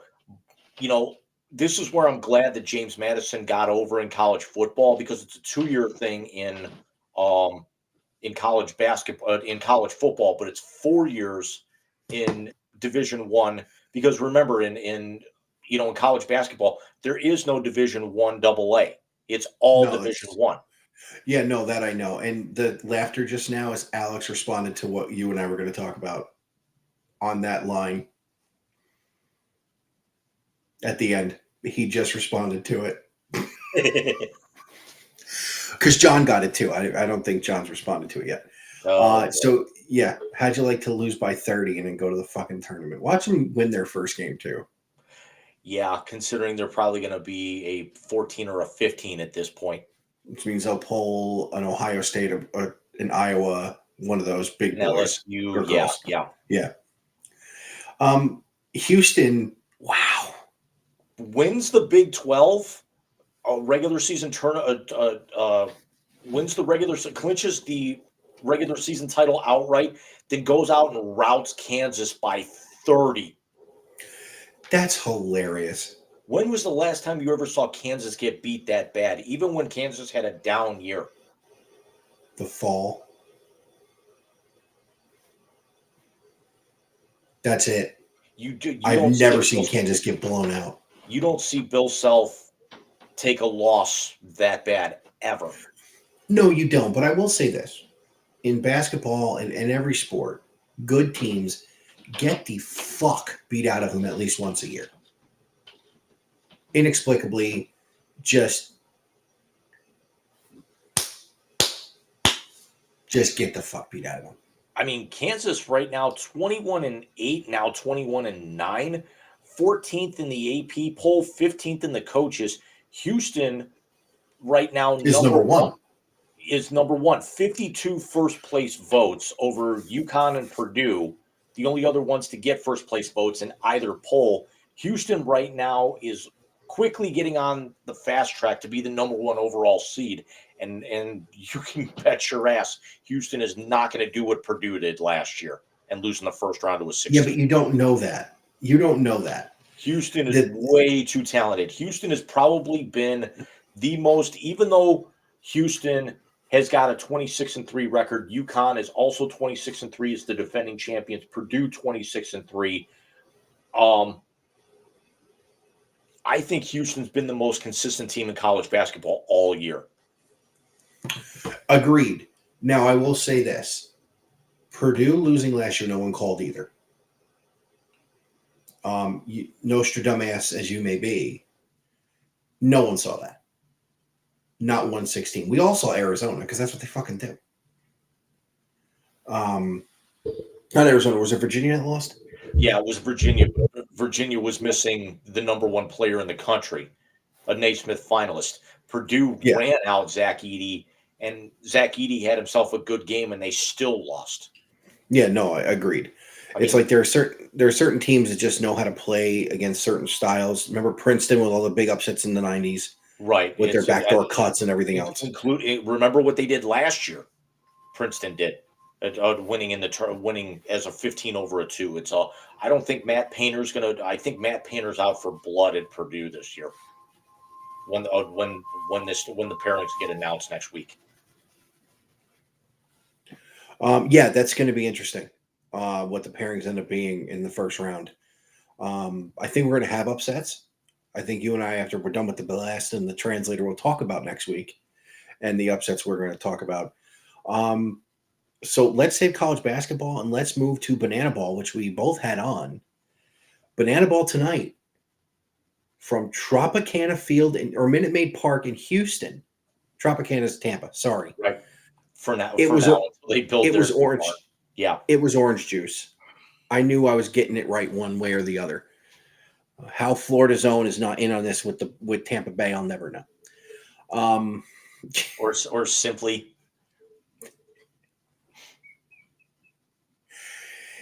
If you've ever stared at an orange juice can because it said concentrate. So when I had it on, the party animals were beating the piss out of our bananas.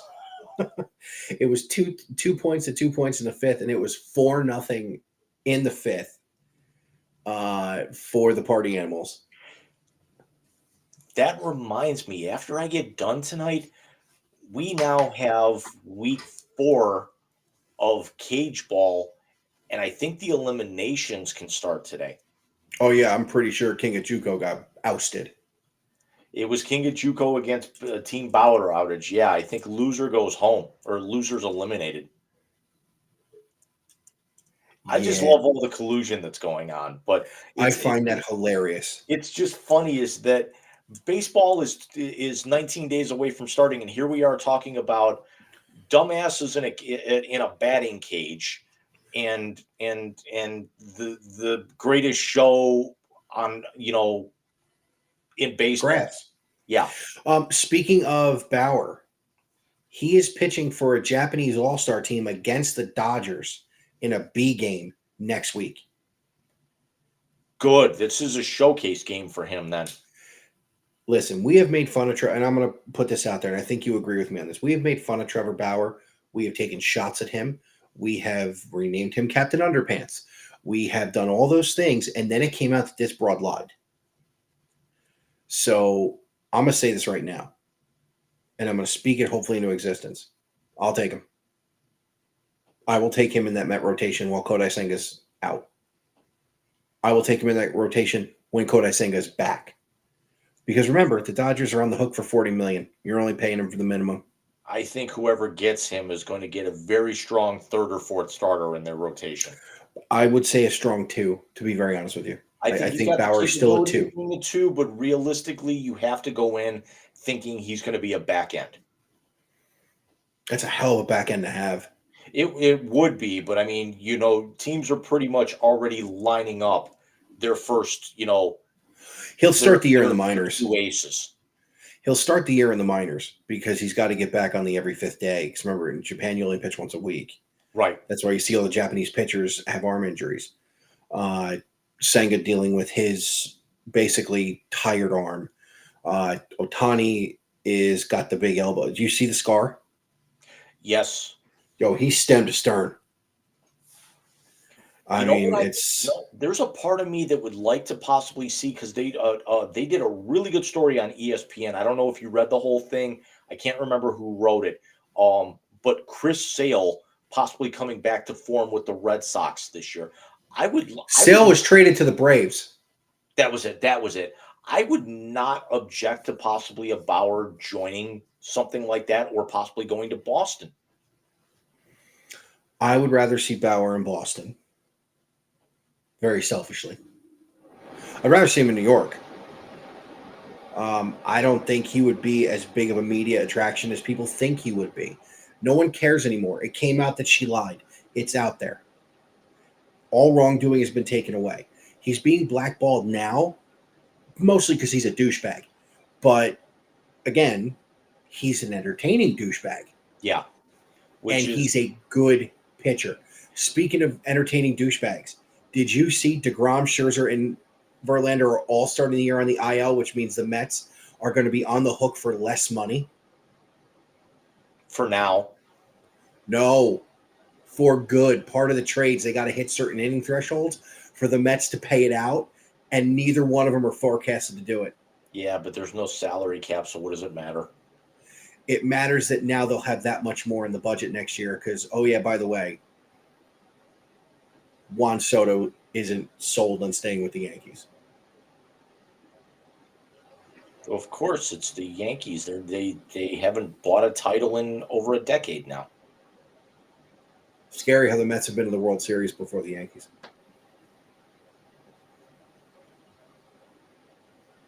Scary that the Guardians/Indians have been to a Game 7 before the Yankees have won a title.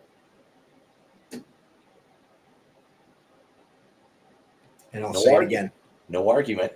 And I'll say it again. As currently constituted, the New York Yankees will not win a World Series. They got nobody behind Garrett Cole. Their big bat behind Judge and Soto, because you can pitch around him, strikes out 600 times a year. Eric Sim? How dare you disrespect the king of JUCO with a comparison to Giancarlo Stanton? Hey, there was a video that actually got posted earlier. I have to go watch. He apparently took live BP against one of the pitchers from the Angels and went doors when the guy was throwing 95 on him. Did he really? Yeah. Good for him. Look, he's got a Dave Kingman type fucking swing. No, he didn't take the guy yard. The pitcher went doors on him. Oh, I know. Like blew past him. I know. But King of JUCO, I was being facetious saying the King of JUCO's got a Dave Kingman swing. When he makes contact, the ball goes. The problem is he don't make contact all that much. Brother. That was hilarious. So, Jim, that final piece of the blast that we are going to speak of. That will not be captioned. It will not be captioned, but as it has come out, Bang Bros is making another pitch to the Miami Heat to change the name of the arena to the Bang Bros Center.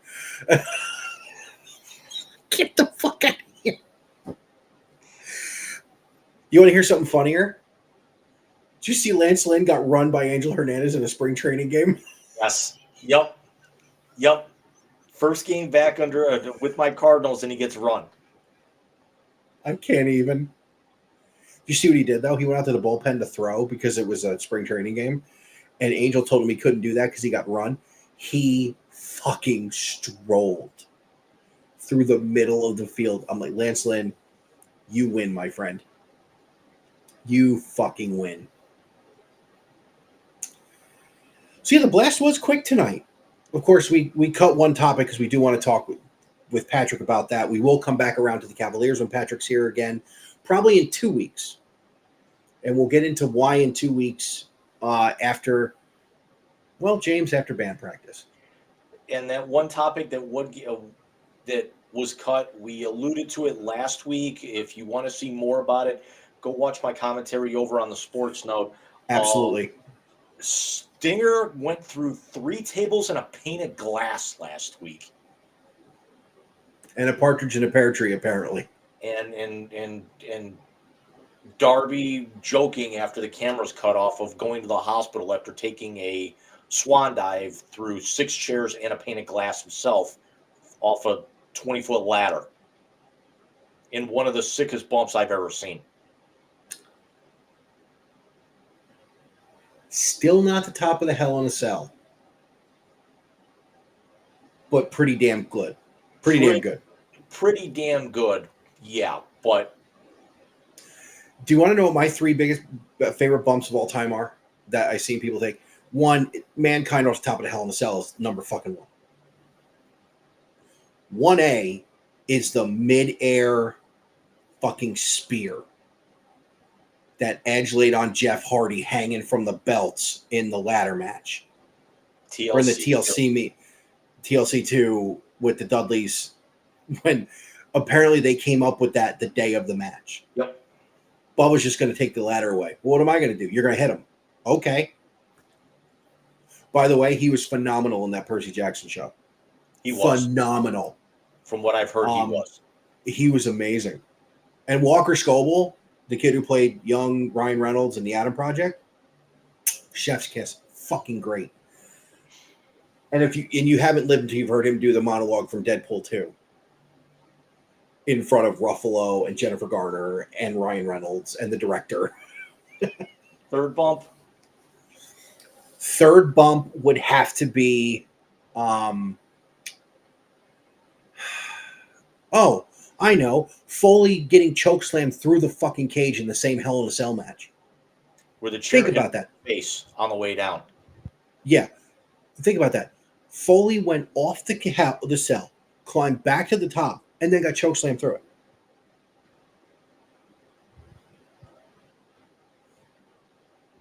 Attitude Era was worth it. I didn't watch a lot of ECW, but I'm sure there's some bumps from ECW that were far better. I know Tommy Dreamer took something off of a balcony or something. Thank you. I was going to bring that up. That's in my top 3 in no particular order. Dreamer getting choke slammed off the Eagle's Nest by primetime Brian Lee.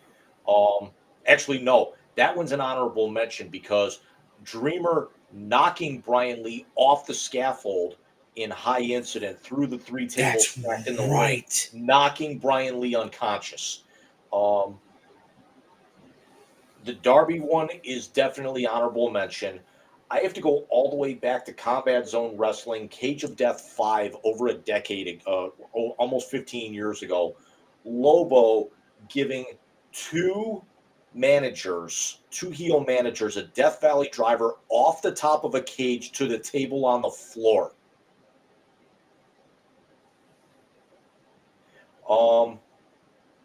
Honorable mention from that same match was somebody getting speared from a scaffold into a ring that had a million thumbtacks in it. Yeah, I got to show you that bump. It's fucking gross. Dude, no, I don't need to see it. Second one, Sabu missing Air Sabu and Born to be Wired against Terry Funk and tearing his bicep open. I remember you talking to me about that. I go way back with a lot of with a lot of ECW. I used to have a Tommy Dreamer shirt that was autographed by Dreamer, Lita, Danny Doring, Roadkill, Francine, and it had Devon Dudley's blood and Bubba Ray and Balls Mahoney's beer on it, and I lost it somewhere. Devon Dudley actually wiped his face with my shirt, fighting up the aisle at the Agora. I remember that. Where Spike Dudley got powerbombed on the bar out in the lobby, almost hit his head on the tap, and then on the same show, New Jack duct taped his opponent to a table and jumped out of the balcony.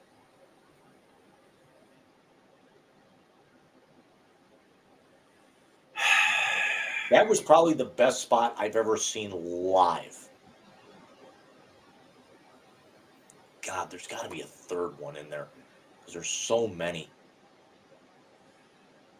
There's got to be a great WCW spot in there too. I don't remember a lot of bumps like that in WCW. The one WCW move that always stood out to me, if you remember, I think it was either the Great American Bash or Starrcade when Goldberg was on his undefeated run and Diamond Dallas Page faced him in the main event at one of them. And he went to spear Page and he missed and he tore up his shoulder. Yeah. And then he jackknifed him with one fucking arm. Yeah. Yep. That's a good one. Probably it's not the greatest bump of all time, but the way it was sold was Vince McMahon getting his head slammed off the cage and exploding through a table in a cage match against Austin. That was good. If we're going Austin, if we're going WWE and the McMahons, when Shane got tossed off the fucking scaffolding, that was pretty good. Or the coast to coast in the street fight With against Vince, his old man. That was pretty badass too. Because that was actually a ripoff of Rob Van Dam's Van Terminator. Yep. Speaking of, we'll have to talk about this off the air because I don't want to get into it now, but apparently that whole Dwayne angle is starting to heat up a little bit. It is. But did you see or hear anything about Stinger's entrance on Sunday? No, did his two kids come out? One of them as NWO Wolfpack Sting, and the other one as the original Sting. Original Surfer Sting. One of his sons came out, did the blonde buzz cut and everything, and then the other one had a little bit longer hair. I don't know if they were extensions or anything, but they actually wore his gear. So the Surfer Sting was actually wearing the blue tights from the night that Sting won the title over Ric Flair in '88. Wow. And then the other son was wearing the red and black, Wolfpack stuff. So they all came out together, and then Sting came out with his AEW music because WWE owns the classic Sting theme when he made the change, to the Crow Sting. One of his sons wanted him to come out as Crow Sting, but Sting just wanted to come out as his current style and everything. Yeah. And then for one night, Tony Khan bought the rights to Seek and Destroy. Wow. It was so cool. I marked out so friggin' bad for this. I marked out for the whole. I mean, the pay-per-view was really good, but I marked out for that match. I might actually go back and watch it again tomorrow. It was that good.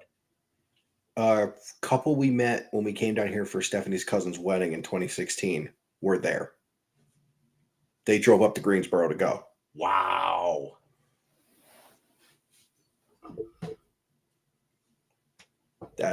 Yeah. Michael? It's time for band practice, James. Would you shut up? You just pushed the button already? No, God! No, God, please, no! No! No! No!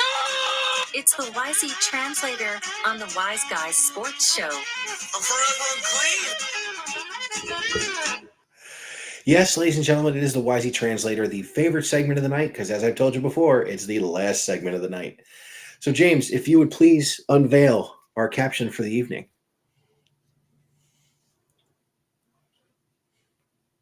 Fucking really, man.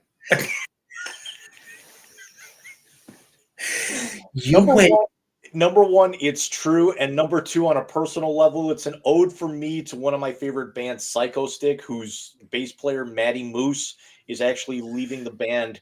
I want to say tonight is his last show with the band after 10 years. That's awesome. But I will say this also. I'm a little upset you went dad joke, because I have one for you. What is 5 toes but isn't your foot?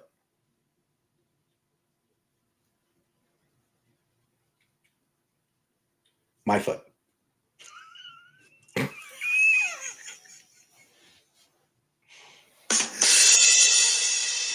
That wasn't the original caption I went. I'm not going to share this one. I'm not saying it's as bad as before, but I might kind of want to put this one in the bank. Yeah, I would put it in the bank. Don't even tell me. I just would like to see something referencing me as Marvel Jesus at some point in time, just because. So while Jim types in there, ladies and gentlemen, to give you another breakdown of the Wisey Translator for those of you who have never seen it or heard it in podcast form, this is when James and I give ourselves and or our guest a name in or out of the sports world, and we come up with the first thing that pops into our heads.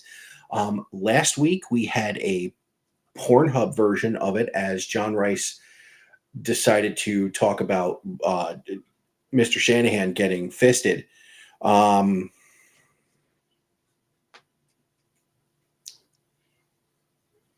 I'm full screen, so that popped up and went away. Next time Rice is on.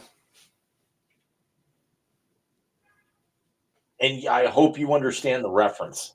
I do understand the reference. Thank you. But it's got to be the next time he's on because of that reference. Think about it. What we talked about last week. Okay. So, and other phenomenally wonderful, great callbacks in the Wisey Translator. Kyrie Irving being a sing-song douche canoe. Brett Favre being compared to Boss Hog. And, well, if he would have been here tonight, I would have talked about Casey Anthony. But Patrick is with us in spirit, and we will certainly see him in the next 2 weeks, we hope. Exactly. So, James, I'm going to give you the first name, and I'm going to go serious on this. Yes, he's been brought up, and yes, you have done a sports note on him, but I want the wise guy world to hear your first name in the Wisey Translator is Sting.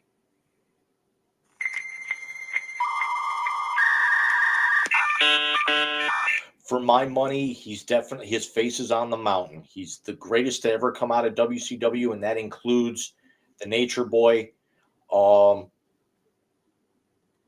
Definitely did not get his fair share in WWE. I thought there were a lot of politics involved.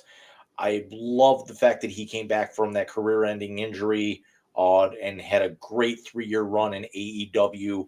And he is well deserved to be in any and every Hall of Fame that there is. TNA, WWE, when AEW finally comes around and gets their own Hall of Fame in the next few years, hopefully. Steve Borden will be missed on screen. What a wonderful, wonderful performer. Thank you, Sting. There's nothing I can add to that. Absolutely nothing. He was everything you said and then some. And like The Undertaker, made that switch that character up and really saved himself.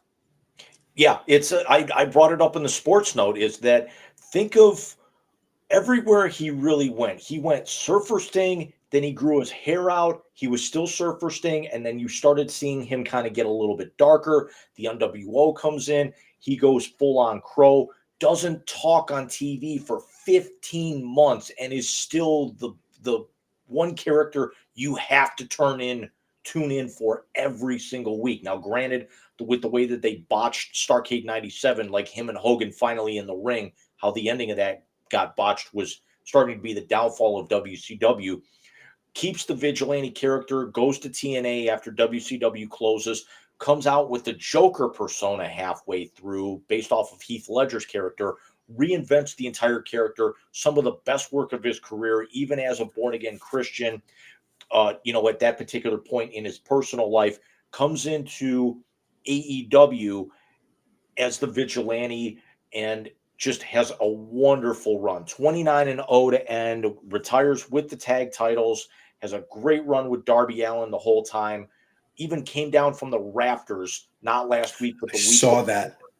At 64 years old, went through a pane of glass on last Sunday in Greensboro.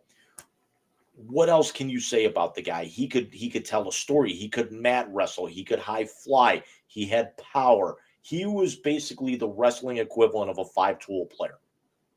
Yes, he was. Yes, he was. For 38 years. I don't know how the fuck he's walking. Michael, Your first name in the YZ translator tonight, he finally signed with somebody. Joey Votto.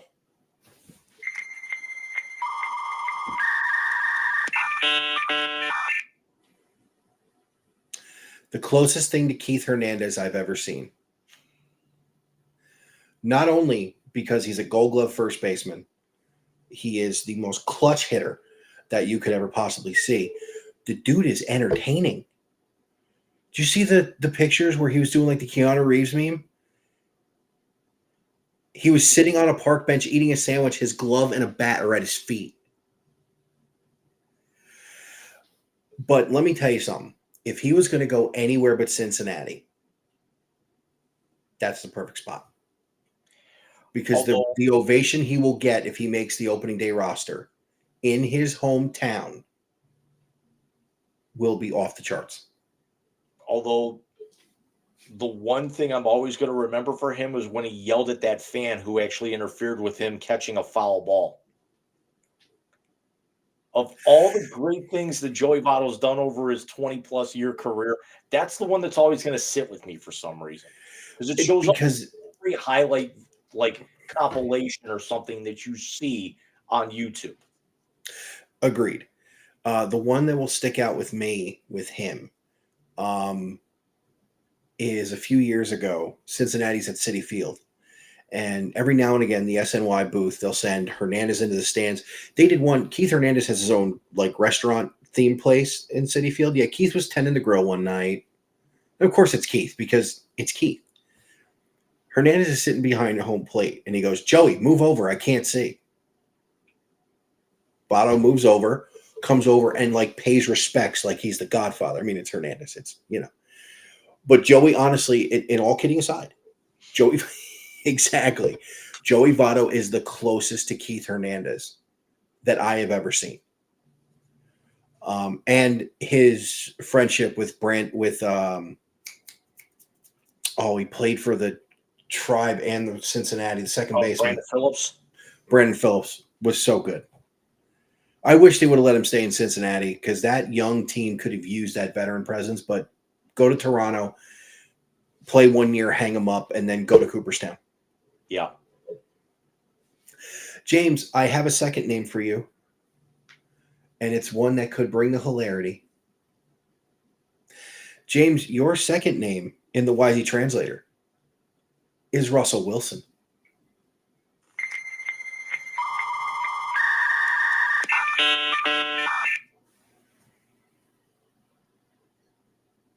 More money than Aaron Rodgers, half the headaches,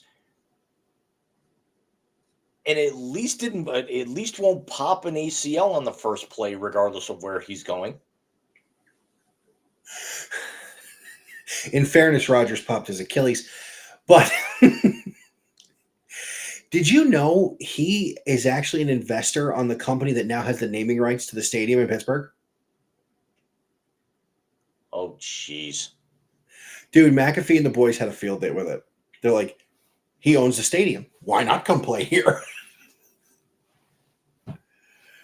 Oh, my God.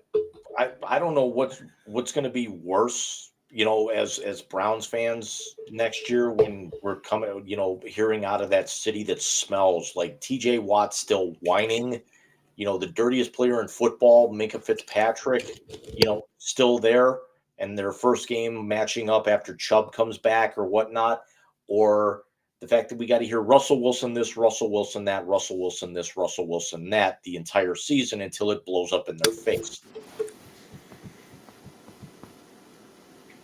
Beast mode.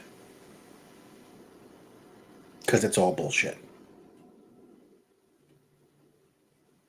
Hit me. The fact that we've actually, the Battle of Ohio is a better rivalry, and yet we're still going to get inundated with black and urine. Hold on. Constantly. The Battle of Ohio is a better game normally. Pittsburgh, Cleveland is as close in the pros to Michigan, Ohio State that I have seen. That's fucking blood hate. It is, but let's also be honest that rivalry has always been dictated on one team being good and one team sucking. The Browns were great in the 80s, Pittsburgh sucked. The Browns were average in the 90s, Pittsburgh still sucked, except for a few years. The Browns came back and sucked for 15 years and are now starting to turn the tide because Pittsburgh sucks. Yeah, no, I agree. It's not. It hasn't been where both teams were good, like we've seen in the other rivalry. Um, The Browns but go out yeah, and win their only playoff game since they came back, in '99, and it's because Pittsburgh started out 11-0, lost their last six, and then got blown out in the foot in the first quarter of the playoff game, and Roethlisberger retired, sitting on the sideline crying. now Roethlisberger came back the next year. He shouldn't have, but he did. Um, yeah, no, but it's more hatred than the Battle of Ohio. Battle of Ohio is actually two spirited fan bases just giving each other shit. Browns fans hate the Steelers, and Steelers fans hate the Browns. And the players, it's the same way. Michael, your James? second name in the YZ translator. Get your dollar bills ready. It's Rudy Gobert.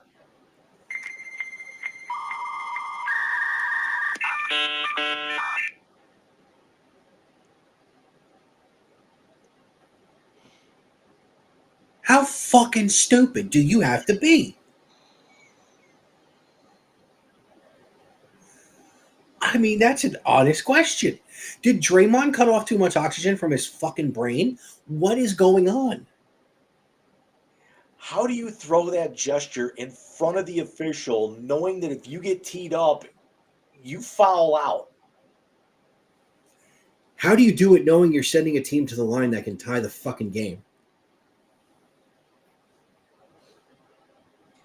And the fact that you got wiped off the floor in overtime. What was it, 16-7 in overtime? I mean, how dumb? How absolutely fucking dumb. And Almost as bad as the guy from Dallas celebrating the layup as the ball Max Strus shot was going in the fucking net. Yeah. That when the and first of all, kudos to ESPN for taking full advantage of National Women's Day. Dude, having they the were good too. What's that? They were good. Yeah, having the all-female announce crew, really outside of the lead official, having an all-female officiating crew, and the fact that Gobert did that in front of one of the female officials, of course she's going to tee him up. And not only that, she should have teed him up. And if a dude wouldn't have teed him up, that's a problem. I will say this: I couldn't tell on the voices because again, air conditioner going. Bobby wasn't feeling well as I'm watching the thing. Did Doris work last night's game? Yes. Okay, I thought she was the lead analyst on it, but Doris is the lead analyst on ESPN now anyway. In terms of, I mean, it's typically what's his name, Mike Breen. Well, yeah, Mike Breen's a play-by-play guy, but usually his right hand, which was Mark Jackson for years, is now Doris. They do. JJ Redick did it last night. Had the line of the night. Mike Breen says, as much as good passes make Jokic happy, bad passes make him angry. JJ Redick goes, horses make him happy, Mike. I was like, what? I like him, by the way. I hated him as a player. I like him as a in the media. I'm a Dookie. I liked him. That was also partly after I went over to the dark side after my grandfather passed away, and I had to. Even though Carolina swept us today. Yeah, I was going to say Carolina won today. Breaking news. The Kansas City Chiefs have signed defensive tackle Chris Jones to a 5-year contract that includes $95 million guaranteed. That's an extension for him, though. He was a UFA. Yeah, but I still think because of the fact that he was most recently with Kansas City, they got first crack at him.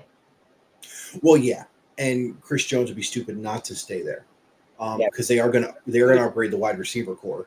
Everything that you're seeing coming out right now is either guys getting released, you're seeing formal trades getting at least announced on paper, but you're not, because free agency hasn't officially started yet. So the only talk that you're hearing of signings are guys getting re-signed with the teams that they were with last year, because I don't think you can start negotiating with other players at this point.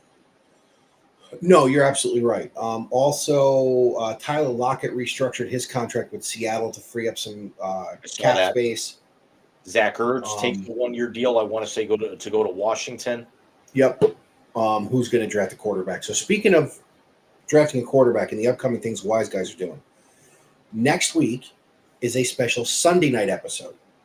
Now, we've talked about Patrick coming on in the next couple weeks, but next week is a special Wise Guys episode as we will do our 2024 men's NCAA tournament bracket live on the channel. Jim working his magic with a Google Doc. We're moving it to Sunday because next Sunday is Selection Sunday. 9. Typo, fat finger. Fat finger. See, that's why when I get my new one, probably next year, I need to keep the number pad on the side. I can't do the one on the top like you do. That's like 20 years of actual typing with home row keys for me. Oh, okay. Yeah, no, you saw mine. It's got the keypad like a regular keyboard. So we will be doing the Wise Guys bracket next year. It's not being entered in anything. It's not going to be used for any kind of bet or money. This is Jim and I legitimately sitting down for about an hour and picking our NCAA tournament bracket and doing it in front of you guys so that way you know we're on the up and up. That might actually be, I mean, it's going to be it could actually be an abbreviated show. We might actually just be doing that. We might actually have a very abbreviated blast and go straight into translator. We may not even the selections might be the hat trick next week unless something else breaking comes up that we can spend 5 minutes on. Only if it's craziness, because the following week we can get somebody else in to do a normal 2-hour show that we normally do. Jim, what else is coming up in the sports note? Layout's done, and really at this particular point, I was going to possibly do a Jesus Christ, sorry. Mizzou lost again. Mizzou started the season, men's basketball, 8-2, and I want to say they've lost 18 in a row. Good Lord. Yeah. So, yeah, somebody's getting fired there. I mean, I really, at this particular point, I might do something on if there's like a massive NFL deal that comes out. I was going to actually do a trade deadline breakdown, but that's kind of what tonight was. I know I did something last year, but it's just going to have to be whatever comes down the pipe, and then and just working on the logo. I'm going to be cutting video for this channel here tomorrow, as I mentioned earlier, and just seeing if we can get Patrick rescheduled. Yeah, we'll shoot for having Patrick on in the next 2 weeks. We're going to have I'm going to hear back from my buddy who does the Tampa Bay Buccaneers pregame show as we get closer to the draft, because that's coming up. That's what? End of April?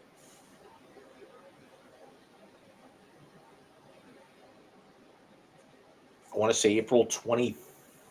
April 25th to 27th in Detroit. So that's another show we can announce now. The Wise Guys will come to you at 9 p.m. or at 8. Jim will have to cover the first probably hour like he did last year. But the Wise Guys will come to you with a 2024 NFL Draft live reaction show. Again, there won't be a translator, won't be that stuff, but we will come to you with that show as well. Oh, come on. The translator debuted a year ago on that show. We got to do it. Yeah, we do. We got to also make sure Alex is available. Oh, damn, that hurts. So we're going to wrap it up here. and I'm going to bed because it's going to be 12:15 any minute. According to my watch, it's 12:30, but I mean, I actually set everything aside. I think like during halftime. Jesus Christ. Well, I know I'm going to pass out on the couch, and I don't want to wake up tomorrow morning spooked shitless when my mother calls. It's like, why is she calling so early? Oh, yeah, that's right. It's because I didn't set anything back yet. No, same here. So for my co-host, I am the Big Rican saying, have a great week. We will see you Sunday. So it's going to be a whole 8 days without us. Can you handle it, guys? But I don't know if I can. But Mom.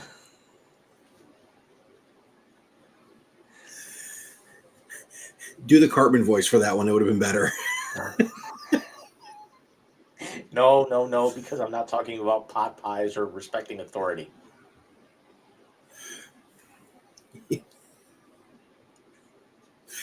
We will see you guys Sunday night with our NCAA tournament preview.